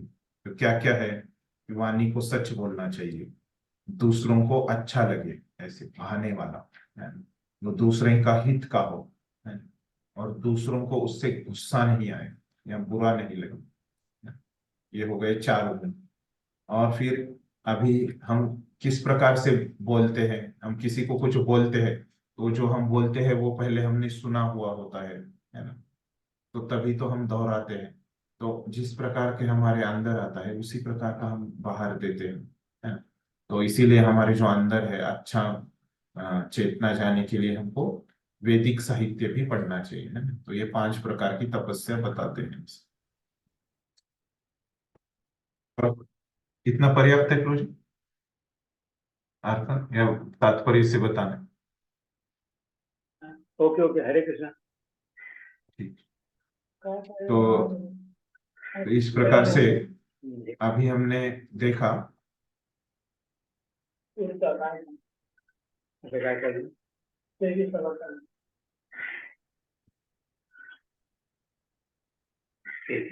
तो अभी हमने चर्चा की कि कैसे इनकी जो ये पहले 22 श्लोकों में हमने देखा, है ना, तो हाँ, कि क्या क्या विषय आते हैं, है ना। तो ये 22 श्लोकों में क्या हो रहा है, सारांश में अगर हम देखेंगे तो, नहीं, ये सब तीन गुणों में बारे में बताया गया है। तो तीन गुणों में क्या क्या आता है ना? और फिर हमने कल एक चर्चा किया था कि कैसे ये तीन गुण क्या है, भौतिक है। तो तीन गुण कैसे, किस प्रकार से भौतिक है, और जो दिव्य गुण रहते हैं, है ना, ये तीन गुणों से ऊपर है ना, वो आध्यात्मिक। तो अभी ये भौतिक कुछ भी कार्य करेंगे तो उसमें कुछ ना कुछ दोष रहता है। भौतिक कुछ भी कार्य करेंगे उसमें कुछ ना कुछ तो दोष रहता ही है। अभी वो दोष, जैसे ये तीन गुणों में कोई कार्य करता है तो कोई भी, भले ही वो सत्वगुण में करे तो बहुत अच्छा है, लेकिन फिर भी सत्वगुण में भी करेगा तो क्या है, उसमें कुछ ना कुछ दोष रह जाता है ना? ये सब भौतिक जगत है ना, तो यहाँ पे वो दोष रह जाता है, तो वो दोष से कैसे मुक्त हो, है ना? जो ये तीन गुणों में कर्म कर रहे हैं, तो ये दोष से कैसे मुक्त हो जाए, जो सत्वगुण में दोष रहता है, वो बताते हैं कृष्णा आखिरी के श्लोकों में, 23 से लेके यहाँ पे जो 23 से लेके 28 तक। तो ये 6 श्लोकों में, है ना, ये क्या करना चाहिए तो ये दोष चला जाए, इस प्रकार से कृष्ण बताते हैं ये तीन गुणों के जो प्रभाव है उससे कार्य।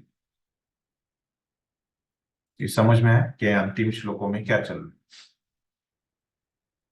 अभी हम उसकी चर्चा करते हैं कि जो सत्वगुणी कार्य है उसमें जो दोष है उससे कैसे बाहर निकलें।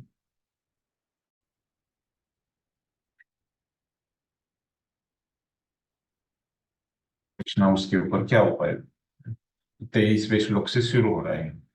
ओम तत्सत इति निर्देशो ब्राह्मणस्त्रिविधः स्मृतः ब्रह्मणास्तेन वेदाश्च यज्ञाश्च विहिता पुरा। क्या है इसका अर्थ? सृष्टि के आदि काल से ओम तत्सत, ये तीन शब्द परब्रह्म को प्रयुक्त सूचित करने के लिए प्रयुक्त किए जाते रहे। ये तीनों सांकेतिक अभिव्यक्तियां ब्राह्मणों द्वारा वैदिक मंत्रों का उच्चारण करते समय तथा ब्रह्म को संतुष्ट करने के लिए यज्ञों के समय प्रयुक्त होती है। तो यहाँ पे तीन शब्दों का उच्चारण करना है? वो अगर हमको दोष से पूर्ण होना तो यहाँ पे शुरुआत में बता दिए। तो कहाँ कहाँ जब ब्राह्मण वैदिक मंत्रों का उच्चारण करते हैं, तो ब्रह्म को संतुष्ट, भगवान को संतुष्ट करने के लिए यज्ञ के समय ये किया जाता है। ओम तत्सत ऐसे बोलने से क्या हो जाता है, वो दोष चला जाता है। यहाँ पे उतना स्पष्टता से नहीं है, लेकिन आगे हमको समझ में आया। बस यहाँ पे बोला है कि ओम तत्सत बोलते हैं कि वैदिक जमाने से, है ना? और किसके लिए बोलते हैं कि ब्राह्मण लोग उसका उच्चारण करने के लिए बोलते हैं और भगवान को संतुष्ट करने के लिए बोलते हैं। ओम तत्सत। तो तात्पर्य बड़ा है, तो मैं संक्षिप्त में बताऊंगा कि इसमें क्या क्या महत्वपूर्ण मुद्दे प्रभुपाद ने चर्चा की है। तो प्रभुपाद इसमें पहला मुद्दा इस प्रकार से बताते हैं कि अ, अभी जैसे मैंने बताया कि दोष निकालने के लिए, है ना, तो प्रभुपाद यहाँ पे बताते हैं कि कैसे जो भोजन है, यज्ञ है, तप है और दान है ना, ये चार चीजों के बारे में कृष्ण ने बताया। तो तपस्या, यज्ञ, दान, तो ये तीन भेदों में है, सत्व, रजस और तमस, है ना? लेकिन उसमें क्या होता है, वो भौतिक गुणों से कलुषित है ना? तो मैंने वही दोष बताया। तो प्रभुपाद क्या लिख रहे, तो ये सब क्या है कि भौतिक गुणों से कलुषित है। तो वो कलुषित होता है। तो तो ऐसे जो ये सब जो रहता है वो क्या है, भौतिक गुणों से कलुषित होता है। और फिर उसके आगे लिखते हैं प्रभुपाद, किंतु जब ब्रह्म ओम तत्सत को लक्ष्य करके किया जाता है तो आध्यात्मिक उन्नति के साधन हैं। अगर ये ओम तत्सत हम नहीं बोलेंगे तो क्या हो जाएगा, हमारा आध्यात्मिक उन्नति उसमें नहीं होगा। ये प्रभुपाद ने यहाँ पे स्पष्ट कर दिया। ये नहीं तो क्या हो जाएगा, वो कलुषित के कलुषित ही रह जाएगा। ये पहला मुद्दा यहाँ पे प्रभुपाद बताते हैं। फिर ये ओम तत्सत क्या दर्शाता है, ये ओम क्या है, तत् क्या है और सत क्या है? तो प्रभुपाद बोलते हैं कि मोटा मोटी अगर आप देखोगे तो क्या है, ये भगवान को दर्शाता है ओम तत्सत।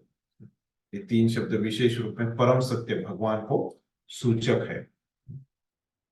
तो ये किसको दर्शाते हैं, भगवान को, है ना?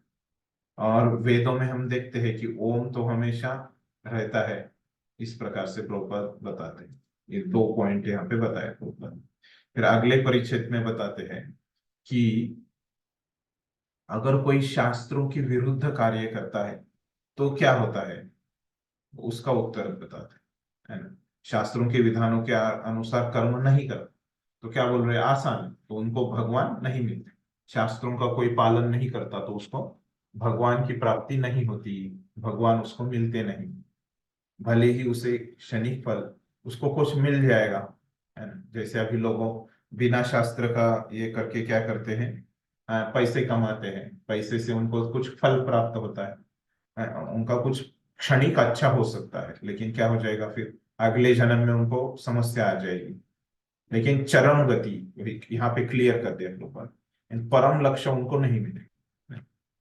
कुछ क्षणिक मिल जाएगा लेकिन परम गति उनको नहीं मिलेगी।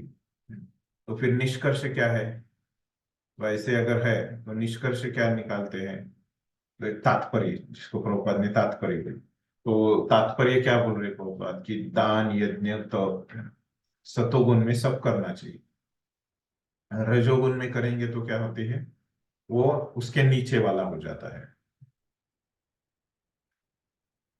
तो ये ओम तत्सत कहाँ बोला है, जैसे ओम तद विष्णु है ना?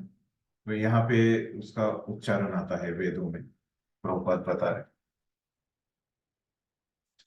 तो ये कैसे वेदों से है ये बता रहे हैं उसके उदाहरण में, ओम तद विष्णु है। तो किसी जब भगवान का नाम लिया जाता है तब ओम को जोड़ देते हैं, है ना, ये बता।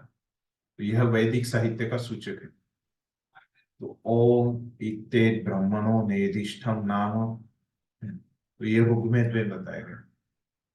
तो ये क्या है कि प्रथम लक्ष्य है ओम। फिर तत्, तत् मतलब क्या है कि दूसरा लक्ष्य है ना, उसके ऊपर का है। और सद, ओम तत्सद मतलब क्या है कि वो लक्ष्य का सूचक है, ये छांदोग्य उपनिषद में बताया। और ये तीनों के मिलाकर क्या होता है, ओम तत्सत, मतलब तीनों लक्ष्य मिल जाते हैं। जैसे कृष्ण ने बताया कि आदि काल से, है ना, तो प्रभुपाद भी वहां पे वही बोल रहे हैं कि आदि काल से ये सब है। तो भगवत लक्ष्य गीता यानी की ध्येय, ध्येय बोल। नहीं, बट कौन सा गोल? तो यहाँ पे अभी देखिए, जे ओम, ये जो हम बोलते हैं ना कि ब्रह्मन, परमात्मा और भगवान, है ना? हाँ हाँ। तो ये ऐसे तीन स्तर में है। तो ब्रह्मन मतलब, ब्रह्मन भी क्या है, भगवान को ही बोला जाता है ना? परमात्मा भी क्या है, भगवान को ही बोला जाता है। लेकिन क्या है कि ब्रह्मन प्रथम होता है कि तो वो प्रकाश रहता है, फिर बाद में परमात्मा और फिर भगवान, ऐसे, है ना? तो ये तीनों को मिलाएंगे तो भगवान, ओम तत्सत पूरा मिल जाएगा इस प्रकार से। तो अतएव गुरु परंपरा द्वारा, कहाँ अभी यहाँ तक हमने चर्चा किया था कि कैसे वो आदि काल तक है ना। तो फिर उसके बाद ये भक्ति और ओम तत्सत का क्या संबंध है वो बताते हैं ऊपर आगे, है ना। अतः गुरु परंपरा द्वारा उसी सिद्धांत का पालन किया जा रहा है। तो हम ये जो भगवान ने बोला है कि ओम तत्सत बोलिए, तो अतः इस मंत्र का अत्यधिक महत्व है, ये महत्वपूर्ण मंत्र है। तो भगवत गीता के अनुसार कोई भी कार्य ओम तत्सत के लिए अर्थात भगवान के लिए किया जाता है। ओम तत्सत मतलब क्या हो जाएगा, पूरा भगवान है, किया जाना चाहिए। जब कोई इन तीन शब्दों के द्वारा तप, दान तथा यज्ञ संपन्न करता है तो वह कृष्ण भावनामृत में कार्य है। तो क्या संबंध है ओम तत्सत और इसका अपने भक्ति का, कृष्ण भावनामृत का? तो यहाँ पे प्रभुपाद ने बता दिया कि कोई अगर ये ओम तत्सत करके क्या करता है, बोलते हुए तप दान यज्ञ करता है ना, तो क्या होता है, वो भक्ति ही होती है, कृष्ण भावनामृत ही होता है। कृष्ण भावनामृत दिव्य कार्यों का वैज्ञानिक कार्यान्वयन है। तो ये कृष्ण भावनामृत में भक्ति में क्या होता है, ये दिव्य कार्य किए जाते हैं। और किस तरह से किए जाते हैं, एक विज्ञान की तरह, है ना, जिससे मनुष्य भगवत धाम वापिस जा सकता है, ऐसी प्रकार की। तो ऐसी दिव्य विधि से कर्म करने में शक्ति का क्षय नहीं होता, हमारा कुछ इसमें पतन नहीं होता, बल्कि हमारा उद्धार ही होता है। कृष्ण भावनामृत में कार्य करने से। जी माता जी। जी हम लोग जो अभी भगवत गीता बोलते तो उसमें एंड में बोलते हैं ना ओम तत्सदिति, तो फिर इसका क्या मतलब होता है फिर? वही ये भगवान के लिए है। और जो हमने उच्चारण किया उसके दोष निकल जाए, है ना, इसीलिए वहां पे वो ओम तत्सत, है ना। ठीक है, हमारे उच्चारण में कुछ अगर दोष रह गए तो वो निकल जाने के लिए, है, वो ओम तत्सत। उसको अगर कलुषित होता है ना हमारा उच्चारण, तो उसमें, हाँ, वो निकल जाने के लिए वो बोला। अच्छा, हरे कृष्ण। अभी और एक प्रश्न है यहाँ पे कि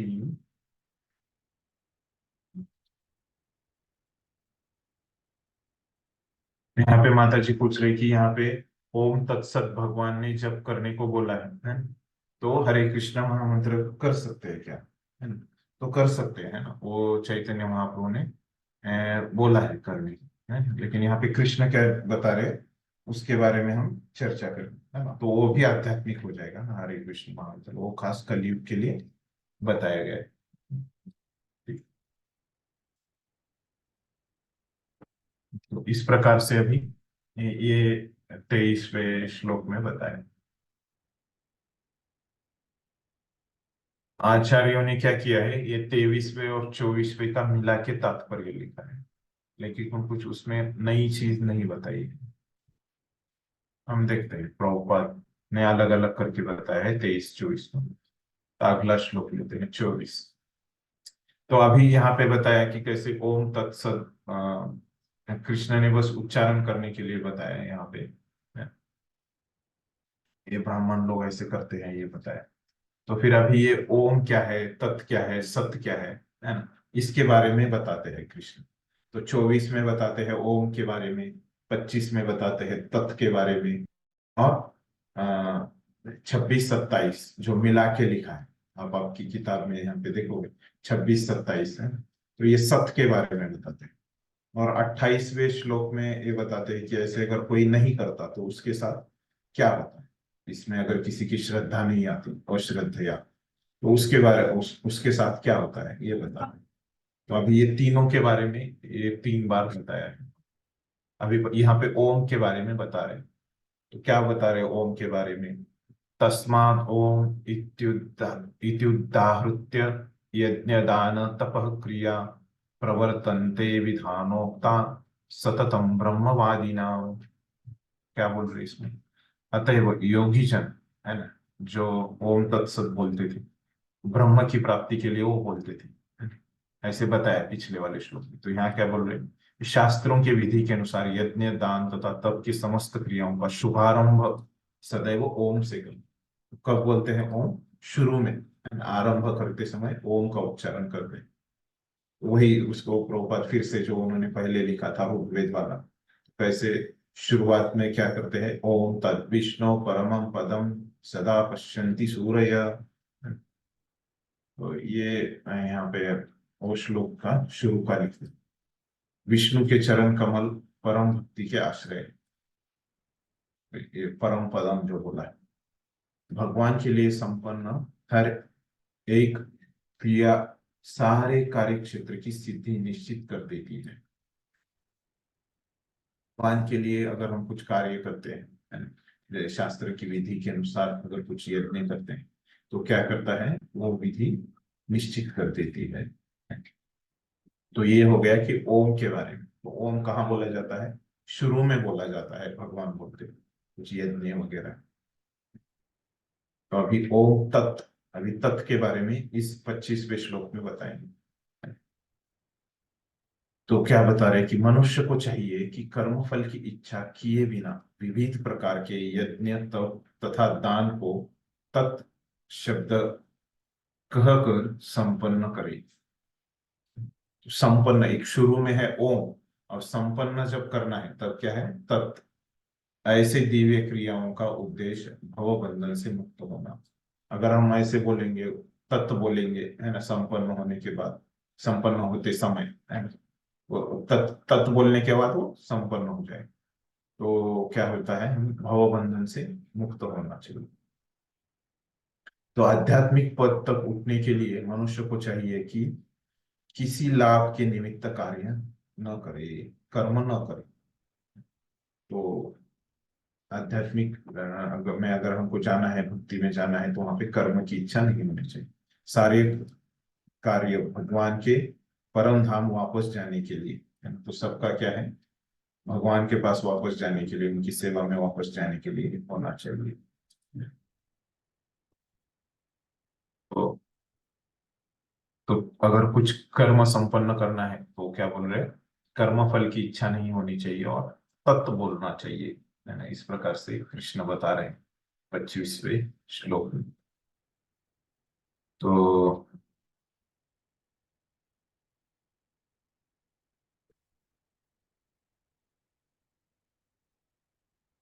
यहाँ पे बलदेव विद्याभूषण बोलते हैं कि अगर हमारे मन में कोई इच्छा नहीं है ना, कर्म फल की इच्छा नहीं है, और हम तत्व बोलते हैं, है ना, तो क्या हो जाता है, हमको मुक्ति की इच्छा हमें आ जाती है।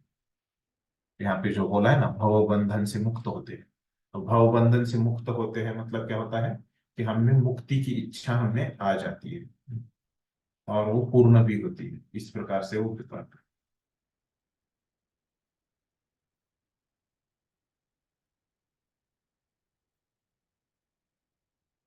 ये इसका अर्थ बताया है। तो अभी किस किस के बारे में बताया, ओम के बारे में बताया, तत् के बारे में बताया, अभी सत के बारे में बताया, है ना? ओम तत्सत। तो 2 श्लोकों में सत के बारे में बताते हैं, है? क्या है, सद्भावे साधु भावे च साधिते तत्प्रयुज्यते प्रशस्ते कर्मणि तथा सच्छब्दः पार्थ युज्यते यज्ञ तपसि दाने च स्थितिः सदीति चोच्यते कर्म चैव तदर्थीयं साधितेवाभिधीयते। क्या बोल रहे इसमें, परम सत्य भक्तिमय यज्ञ का लक्ष्य है, और उसे सत शब्द से अभिहित किया जाता है। अभी जो तीसरा लक्ष्य बोला है कि परम सत्य भगवान है, तो उनको सत, उनके लिए सत शब्द है। हे पृथा पुत्र, ऐसे यज्ञ का संपन्न करता भी सत कहलाता है। मतलब जो यज्ञ करता है उसको भी सत बोलते हैं, भगवान को भी सत बोलते हैं। तो कैसे, वो अनेक अर्थ रहते हैं। जिस प्रकार यज्ञ तप तथा दान के सारे कर्म भी जो परम पुरुष को प्रसन्न करने के लिए है, संपूर्ण किए जाते हैं, सत है। और जो क्रिया है उसको भी सत्य बोलते हैं। तो तीनों सत मतलब शास्त्रीय,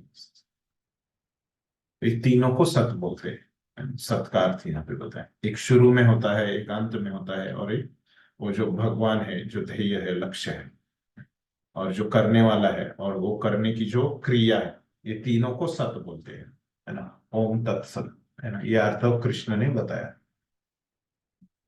तो प्रभुपाद में क्या लिखते हैं, मैं सारांश रूप में बताऊंगा थोड़ा सा।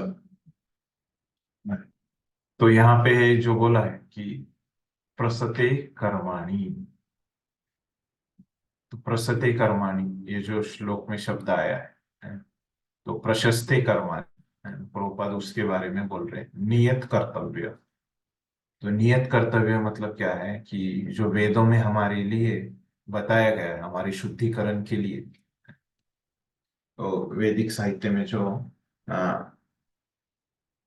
जो हमारे शुद्धिकरण के लिए कार्य बताए गए हैं, वो क्या है कार्य, जैसे गर्भ से लेके मृत्यु होने तक जो संस्कार बताए गए हैं।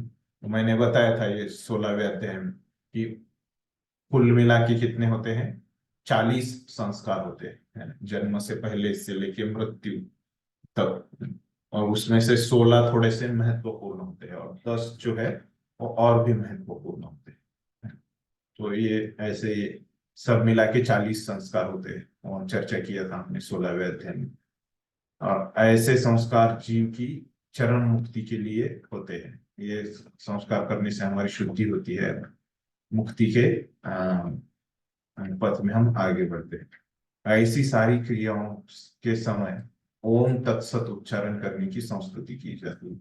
ये जो संस्कार वगैरह करते हैं इसमें यज्ञ तप दान है, और जो आहार हम लेते हैं उसमें क्या है कि ओम तत्सत हमको बोलना चाहिए।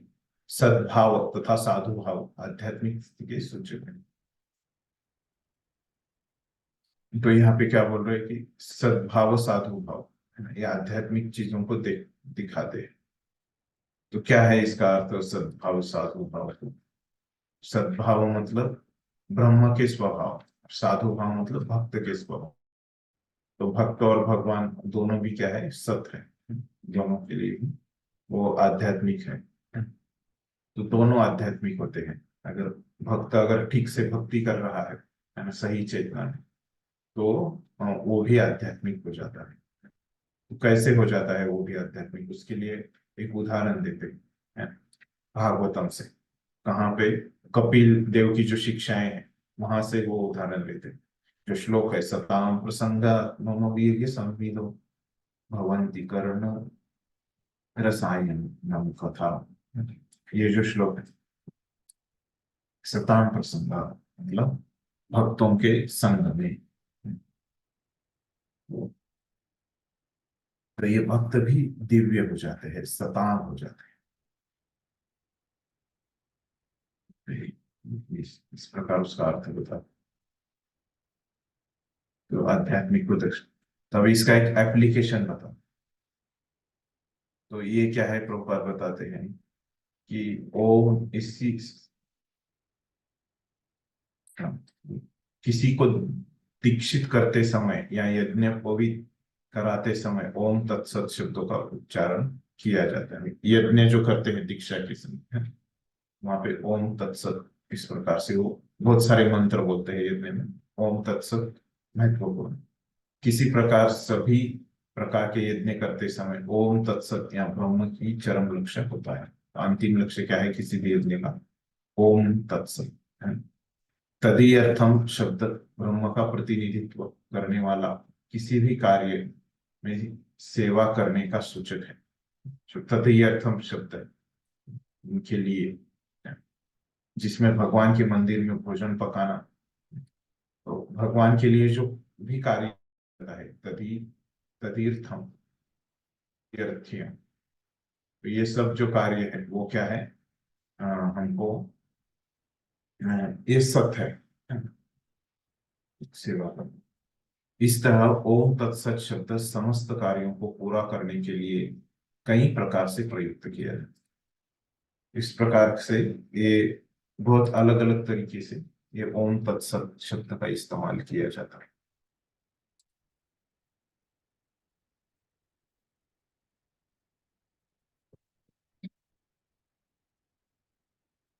इस प्रकार से प्रभुपाद इसका अर्थ बताते हैं। तो आचार्यगण इसमें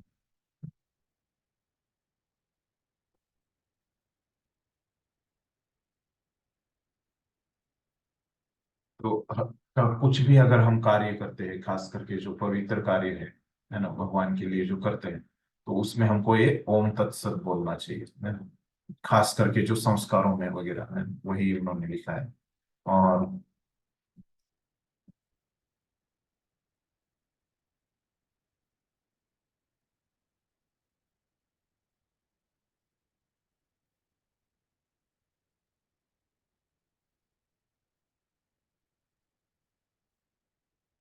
और वहां पे गरुड़ पुराण से एक श्लोक लिखते हैं आचार्यगण। तो उसमें बताया गया है कि अगर कुछ भी हमारी त्रुटि हो जाती है यज्ञ में है ना, हमारा ध्यान वहां पे नहीं रहेगा, इसलिए कुछ गलती हो जाती है, तो क्या हो जाता है, वो विष्णु का अगर हम स्मरण करते हैं है, तो वो गलती वहां पे, उस गलती का क्या हो जाता है वहां पे, वो एक उपाय के रूप में वहां पे करते हैं विष्णु का स्मरण, या ओ मतलब वही जो त्रुटि रहती है या कलुषितता जो है ना, वो निकल जाती है ना, वो श्लोक से हम समझ जाते हैं। तो इस प्रकार से अभी ये ओम तत्सत के बारे में इतना बताते हैं भगवान यहाँ पे है ना।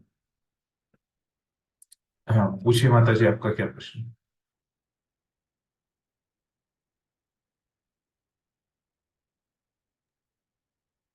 प्रभु जी, हम लोग अभी भगवत गीता बोलते तब ओम तत्सत तो बोल लेते हैं, पर मैंने कभी गोपी गीत में नहीं सुना है कि गोपी गीत के एंड में अभी ओम तत्सत ऐसा कभी बोला हुआ। तो फिर भागवतम के श्लोक में नहीं बोलते क्या? और ये खास करके यहाँ पे जो अभी भगवत गीता में, जैसे अभी माता जी का भी प्रश्न था कि कैसे ये ओम तत्सत की जगह हम हरे कृष्ण महामंत्र बोल सकते हैं क्या, है ना? तो बोल सकते हैं। तो लेकिन यहाँ पे जो ये बताया जा रहा है, तो भले ही जो भगवत गीता है आध्यात्मिक है, भगवान के शब्द है ना? लेकिन अभी यहाँ पे चर्चा का विषय क्या है कि ये जो तीन गुणों में अगर कोई कार्य करता है ना? तो उसमें जो दोष रहते हैं ना, उससे कैसे मुक्त होना है ना? ये समझ गया आपको कि एक ओम तत्सत के बारे में हमको क्यों पढ़ाया जा, भगवान ने बताया, है ना? क्योंकि ये तीन गुणों में अच्छा गुण कौन सा है? सत्व गुण। इन सत्व गुण में भी अगर आप कार्य करोगे तो उसमें वो कलुषित रहता है, ये सब भौतिक है। तो उससे ऊपर उठने के लिए ये बताया जा रहा है, वो दोषों से, वो कलुषितता मतलब क्या है कि उसमें जो अशुद्धि गई है, जो दोष गए, तो उससे कैसे बाहर आए, ये चर्चा का विषय है ना? तो इसीलिए जो उपाय दिया गया है ना? तो अभी हरे कृष्ण महामंत्र तो क्या है, वो भगवान से अभिन्न है, अभिन्नत्वात् नाम नामिना है। तो हम क्या, हम सही समझ क्या है कि भगवान और उनसे ये हरे कृष्ण महामंत्र अभिन्न है ना? तो ऐसे होने के कारण क्या होता है कि अगर भगवान में कुछ दोष हो सकते हैं क्या, है ना? तो फिर हम उनके नाम उच्चारण कर रहे हैं तो कैसे उसमें दोष रहेंगे, है ना? वो भौतिक नहीं है, भगवान के जो नाम है वो भौतिक नहीं है, वो पूरे सच्चिदानंद है ना? क्योंकि वो भगवान से अभिन्न है। तो इसीलिए ये दोनों चीजों की जो आध्यात्मिक है ना, और ये भौतिक की हम तुलना नहीं कर सकते। अभी हमारा विषय यहाँ पे ये चल रहा है कि ये भौतिक से कैसे हम शुद्धि करें, इसीलिए यहाँ पे उपाय है ओम तत्सत। क्योंकि हमको ये भौतिक जगत में रहना है तो भौतिक कार्य तो करने पड़ेंगे, लेकिन उसमें जो अशुद्धि है वो निकालने के लिए ओम तत्सत इस प्रकार से बोला गया है। ये समझ गए माता जी आपको कि कैसे वो आध्यात्मिक है, गोपियों की प्रार्थना है ना? तो भगवान के लिए है वो प्रार्थना, हरे कृष्ण महामंत्र आध्यात्मिक है, वो उनके लिए कोई प्रॉब्लम नहीं। ये भौतिक जो, अच्छा, ओके, हाँ। तो फिर अब ये भगवान के वाक्य पर फिर भी हम लोग बोलते हैं, जैसे हमारा उच्चारण अस्पष्ट रहेगा इसके लिए, राइट? हाँ हाँ, यहाँ पे भी दिया है उन्होंने, और ठीक से हर एक अध्याय के अंत में, क्योंकि यहाँ पे उल्लेख है इसी में भगवत गीता में, उन्होंने दिए। तभी अंतिम जो श्लोक है तो वो उसमें क्या बता रहे हैं कृष्ण, तो अभी यहाँ पे तो अर्जुन ने सुन लिया कि ओम तत्सत का उच्चारण क्यों करना चाहिए, है ना? तो अभी अर्जुन को लग सकता है कि ये तो सब आध्यात्मिक हो रहा है, शुद्धि हो रही है ना? फिर गंदगी क्या है ना, असत क्या है ना? ये ओम तत्सत है, तो असत क्या है, वो अंतिम के श्लोक में भगवान बताते हैं, है ना? कि असत कार्य क्या होता है, क्या बोल रहे हैं इसमें, अश्रद्धया हुतम दत्तम तपस तप्तम कृतम च यत् असदित्युपच्यते पार्थ न च तत्प्रेय नो इह। क्या बोल रहे हैं इसमें, हे पार्थ, श्रद्धा के बिना, मतलब अश्रद्धया, है। श्रद्धा के बिना क्या किया जाता है, यज्ञ दान तप, दत्तम तपः तप्तम हुतम।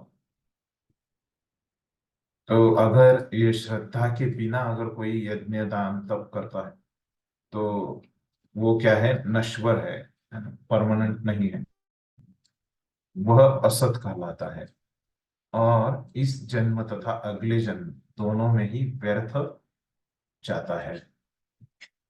तो वो असत कार्य क्या है कि अगर कोई, किसी को श्रद्धा नहीं है ना, ये यज्ञ दान तप करने में, तो बिना श्रद्धा के कोई करता है तो हमने पहले भी देखा था कि ये तामसिक होता है। तो अभी तो यहाँ पे भगवान ने और आगे का बता दिया कि अगर किसी को श्रद्धा नहीं है तो क्या होता है, वो अम, एकदम व्यर्थ ही हो जाता है ना, नश्वर हो जाता है, असत हो जाता है, सत होता ही नहीं। तो श्रद्धा महत्वपूर्ण है। इसको प्रभुपाद समझाते हैं कि चाहे यज्ञ हो, दान हो, तप हो, बिना आध्यात्मिक लक्ष्य के व्यर्थ रहता है। प्रभुपाद उसी को थोड़ा अलग बता रहे कि लक्ष्य होना चाहिए, आध्यात्मिक लक्ष्य, मेरे आध्यात्मिक शुद्धि के लिए आया जा रहा है, इस प्रकार की श्रद्धा होनी चाहिए। अतः वो इस श्लोक में यह घोषित किया गया है कि ऐसे कार्य कुत्सित है, पर बिना आध्यात्मिक लक्ष्य के, बिना श्रद्धा के किया जाता है तो कुत्सित है, असत है। प्रत्येक कार्य कृष्ण भावनामृत में रहकर, मतलब कृष्ण चेतना में भगवान के लिए कर रहा हूं, ये चेतना के रहकर, क्या है वो चेतना, ब्रह्म के लिए कर रहा हूँ, भगवान के लिए कर रहा हूँ, इस प्रकार की चेतना वो रहनी चाहिए। संपूर्ण वैदिक साहित्य में भगवान में श्रद्धा की, हर जगह पे आप वेदों में देखो तो भगवान की श्रद्धा की महिमा बताई गई है। इस श्रद्धा तथा समुचित मार्गदर्शन के बिना कोई, हमने पहले भी किया कि श्रद्धावान लगते ज्ञानम, श्रद्धा रहेगी तो ही हमको फल प्राप्त हो। समस्त वैदिक आदेशों के पालन का चरम लक्ष्य क्या है, कृष्ण को जानना है। तो इस सिद्धांत का पालन किए बिना को भी सफल नहीं हो जाता। इसलिए सर्वश्रेष्ठ मार्ग यह है कि मनुष्य प्रारंभ से ही किसी प्रामाणिक गुरु के मार्गदर्शन में कृष्ण भावनामृत में कार्य करे। तो अभी किसी को लग सकता है कि अभी श्रद्धा तो सबके पास है नहीं, तो भगवान ने क्या लिया कि श्रद्धा से करो बोला, है ना, श्रद्धा से नहीं करोगे तो असत है। तो फिर क्या करना पड़ेगा, हमारे पास तो अभी श्रद्धा नहीं है। तो क्या मार्ग है कि शुरू से ही हमको क्या करना पड़ेगा, एक गुरु के मार्गदर्शन में हमको कार्य करना पड़ेगा। सब प्रकार से सफल होने का यही मार्ग है। बद्धावस्था में लोग देवताओं, भूतों या कुबेर जैसे यक्षों की पूजा की प्रति आकृष्ट होते हैं। तो शुरू शुरू में लोग, हम देखते हैं कि सभी एकदम कृष्ण भक्त नहीं होते।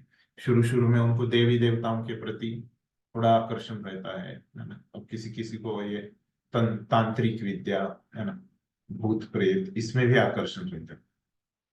यद्यपि सतोगुण, रजोगुण तथा तमोगुण से श्रेष्ठ है, लेकिन जो कृष्ण भावनामृत, मतलब सतोगुण श्रेष्ठ है रजोगुण और तमोगुण से, लेकिन क्या है, हमने कल चर्चा किया था कि कैसे ये तीन गुणों से ऊपर है ना भक्ति, है ना, सतोगुण, वह प्रकृति के इन तीनों गुणों को पार कर जाता है जो कृष्ण भावनामृत है।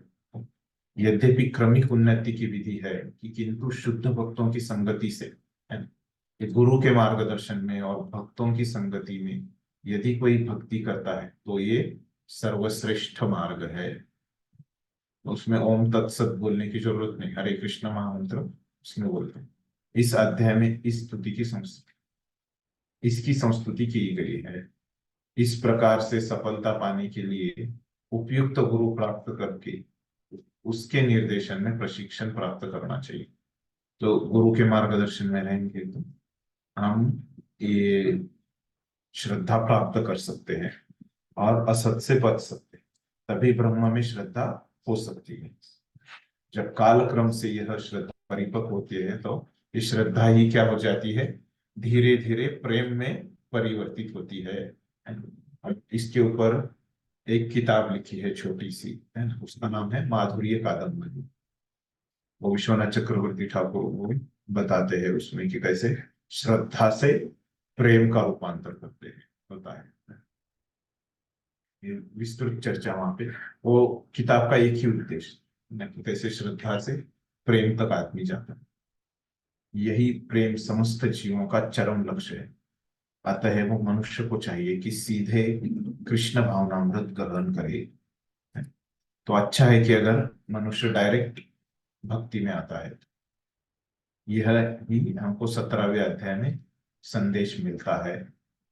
इस प्रकार से लिख रहे हैं कि आप तीन गुणों के उठ के डायरेक्ट भक्ति में आप आश्रय ग्रहण कीजिए, इस प्रकार का संदेश आपको मिलता है।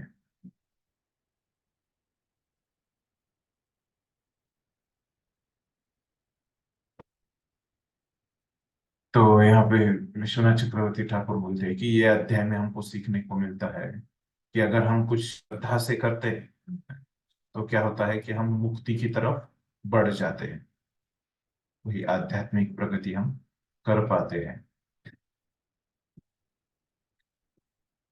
तो यहाँ पे बलदेव विद्याभूषण बोलते हैं कि दो प्रकार की जो श्रद्धा है वो व्यर्थ है। ये कौन से दो प्रकार की श्रद्धा? अगर आपको शास्त्रों में श्रद्धा नहीं है ना, तो क्या है, वो भी व्यर्थ है। और आप बिना श्रद्धा के शास्त्र पढ़ रहे हैं तो वो भी व्यर्थ है, इस प्रकार से वो बोलते हैं।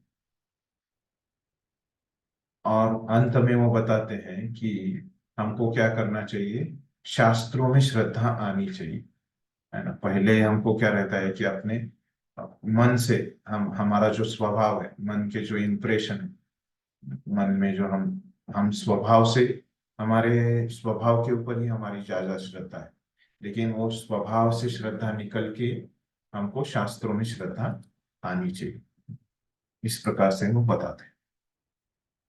ये यहाँ पे इस प्रकार से प्रभुपाद ने और आचार्यों ने इसके ऊपर लिखा है। तो यहाँ इसमें अभी तक किसी को कुछ प्रश्न है, कुछ समझा नहीं, ऐसे कुछ है?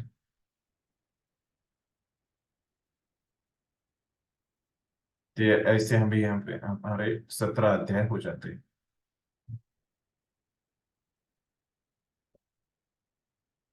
ठीक है, तो हम आगे बढ़ते हैं, है ना। बस शुरू करेंगे तो एक लिंक रहेगा, एक ही श्लोक लेते हैं 18वें अध्याय का।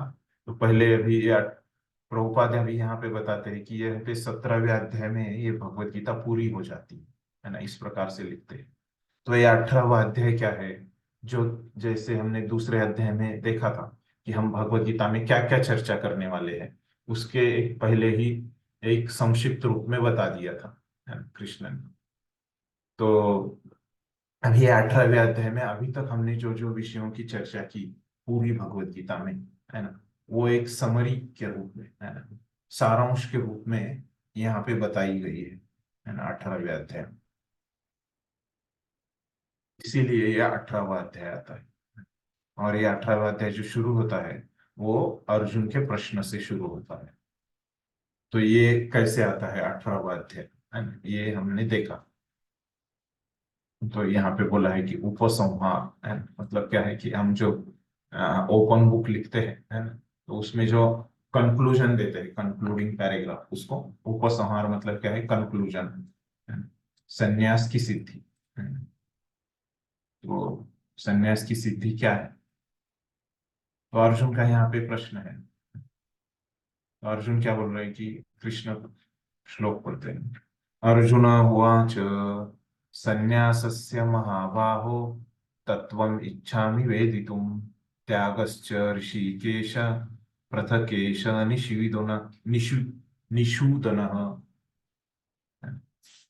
तो क्या बोल रहे हैं अर्जुन, संन्यासस्य महाभाव, संन्यास का, संन्यासस्य महाभाव मतलब भगवान को बुला रहे, है ना, हे महाभाव भगवान, है ना, जिनकी भुजाओं में बहुत शक्ति है, उनकी भुजाएं बहुत महान। तत्व इच्छा मतलब मेरी इच्छा है कि विधि तुम, मैं जानना चाहता हूँ, है ना? ये जानने की इच्छा है, तत्व जानने की, सत्य को जानने की, है? क्या है वो सत्य, संन्यास और त्याग, ये दोनों में क्या, त्यागमय जीवन और संन्यास का उद्देश्य जानना चाहते हूँ। दोनों, त्यागमय जीवन और संन्यास, ये दोनों का मैं उद्देश्य जानना चाहता हूँ।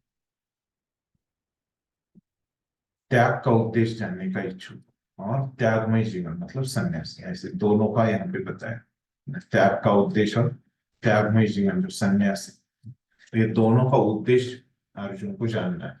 अर्जुन का ऐसे प्रश्न है अंतिम। तो केशी निषूदन है। तो यहाँ पे केशी निषूदन बोला है अर्जुन।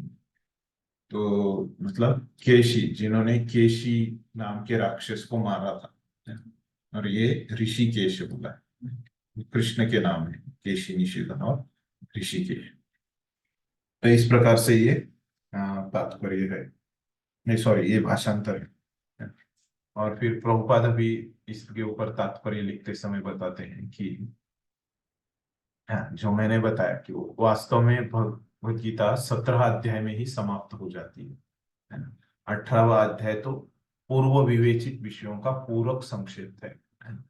मतलब क्या है, जो पहले ही हमने अभ्यास किया, मैंने बताया पूर्व, उसको पूर्व विवेचित होता है ना? उसी का क्या है कि संक्षेप में यहाँ पे बताया गया है, संक्षिप्त सारांश में। तो प्रत्येक अध्याय में भगवान बताते थे कि क्या बताते थे कि भगवान की सेवा ही जीवन का लक्ष्य है। हर एक अध्याय में आपको बार बार वही सुनने को आता कि कृष्ण भावनामृत ही लक्ष्य है, कृष्ण भावनामृत ही सबका उपाय है ना? तो अभी इसी को क्या कर रहे हैं भगवान 18वें अध्याय में ज्ञान के परम गुह्य मार्ग के रूप में संक्षिप्त में बताया गया है। तो जो ज्ञान का जो असली ज्ञान है, सीक्रेट, तो वो क्या है, परम गुह्य। सब सीक्रेट में सीक्रेट ज्ञान कौन सा है, परम गुह्य ज्ञान। तो वो क्या बता रहे हैं 18वें अध्याय में बता रहे। तो पहले 6 अध्याय में क्या बताया था, कर्मयोग के बारे में है ना? और ये कर्मयोग भक्ति योग के तरफ कैसे जाता है वो बताया था, है ना? तो इसीलिए यहाँ पे भक्ति योग। तो इसका उसमें निष्कर्ष क्या दिया था भक्ति योग, यहाँ पे जो बोल रहे हो, तो अंतिम जो श्लोक है ना 6.47, तो वो क्या है, योगी नाम अपनी सर्वेशम। तो ये जो श्लोक है यहाँ पे क्या बोल रहे हैं कि कौन सा योगी श्रेष्ठ है, जो भगवान पे चिंतन करता है। तो इसीलिए यहाँ पे शुद्ध भक्ति का कहा गया है उसके बारे में।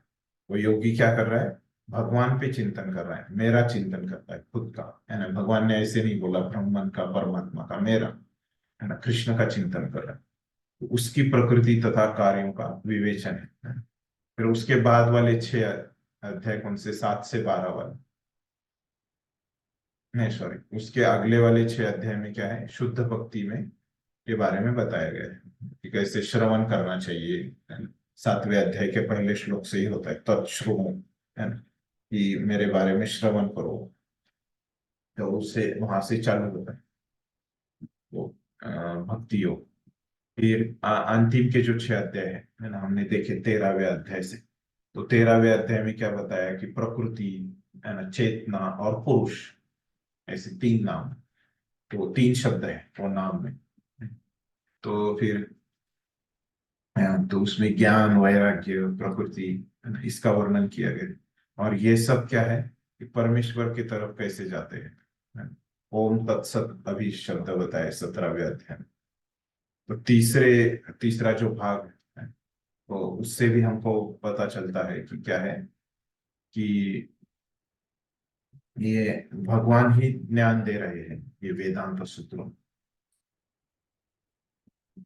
और जैसे 15वें अध्याय में भगवान बताते हैं कि वेदेश्च सर्वे अहमेव वेत्ति। तो ये सब प्रत्येक शास्त्र, प्रत्येक वेद का लक्ष्य क्या है, भक्ति है।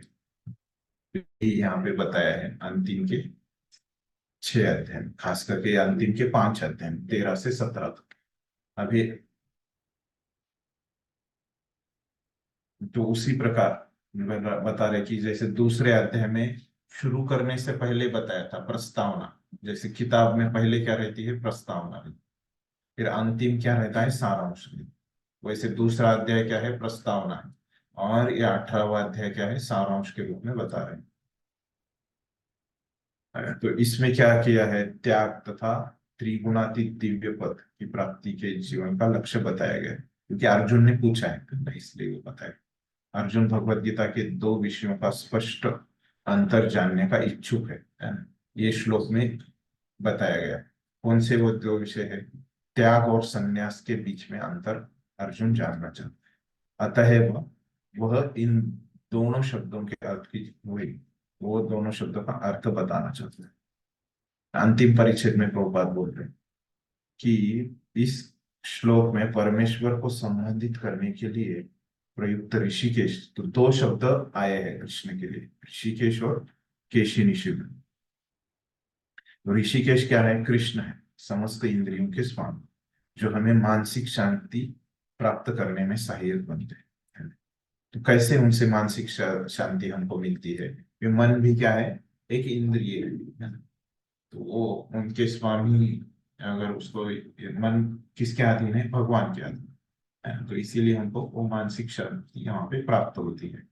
अर्जुन उनसे प्रार्थना कर रहा है, इसी तरह संक्षिप्त कर दे जिससे वह समभाव स्थिर रहे। तो अर्जुन अभी उनको क्यों बोल रहा है कि यहाँ पे ऋषिकेश? अर्जुन अभी अशांत है, तो वो विचलित है, भ्रमित है, इसलिए वो ऋषिकेश शब्द बोल रहा है। तो ताकि वो क्या हो जाए, उसका मन जो है वो शांत हो जाए। मन शांत होने के बाद भी क्या होता है, अर्जुन के मन में कुछ संशय है। तो वो संशय क्या है? तो संशय अगर किसी पे आ जाते हैं, जैसे क्या हो जाता है, जैसे असुर लोग नुकसान करते हैं, वैसे ये संशय बहुत नुकसान करते हैं।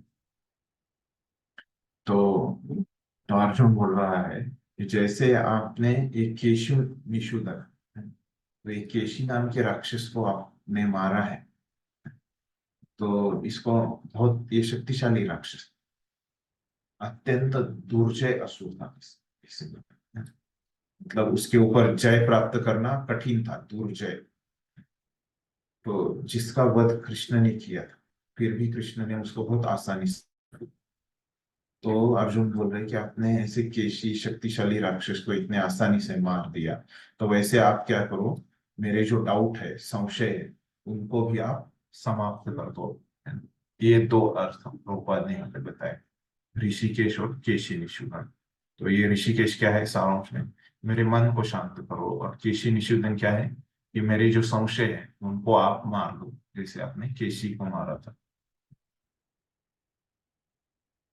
तो क्यों ऐसे भगवान करते हैं? क्यों ऐसे भगवान कर सकते हैं? क्योंकि उनको महाभाव बोलते हैं, वो शक्तिशाली है। तो इस प्रकार से अभी ये अर्जुन का प्रश्न है। तो उसमें शुरू में जैसे हमने चर्चा किया, तो पहले 6 अध्याय आते हैं, है ना? और 6 अध्याय में क्या ज्ञान है ना? ये भगवान यहाँ पे बता देते हैं शुरू में। तो अर्जुन के प्रश्न के उत्तर में संक्षिप्त रूप में ये त्याग और संन्यास बताने के लिए, है ना? तो ये पहले 12 श्लोकों में ये कर्म के बारे में बताते हैं, जो कर्म योग है, पहले 6 अध्याय। फिर 13 से 18 में भगवान बताते हैं कि ये ज्ञान, जो 13 से 17वें अध्याय में हमने देखा। और फिर ये 19वें श्लोक से जो शुरू होता है कि योगा लैडर, जो हमने पढ़ा था पहले 6 अध्याय में, वो बताते हैं कि 66 नंबर के श्लोक, 19 से 66 में, ये पूरा योगा लैडर जो हमने सीखा उसको सारांश रूप से बता देते हैं। फिर बाद में बताते हैं कि भगवत गीता का प्रचार प्रसार के बारे में 67 से लेके 71 तक बताते हैं। फिर अर्जुन कैसे, ये भगवत गीता सुन के अर्जुन कैसे फिक्स हो गया, जो भ्रमित अर्जुन है ना, वो कैसे, उसको उसका भ्रम कैसे दूर हो गया। अभी तो उसको भ्रमित है, युद्ध करना है कि नहीं करना, वो फिर 72 73 में बता देते हैं। और फिर 74 से 78 तक, 74 से 78 तक क्या है कि संजय वहां पे ये करता है, कुछ भविष्यवाणी कर देता है। ये मुख्य विषय है इस अध्याय में।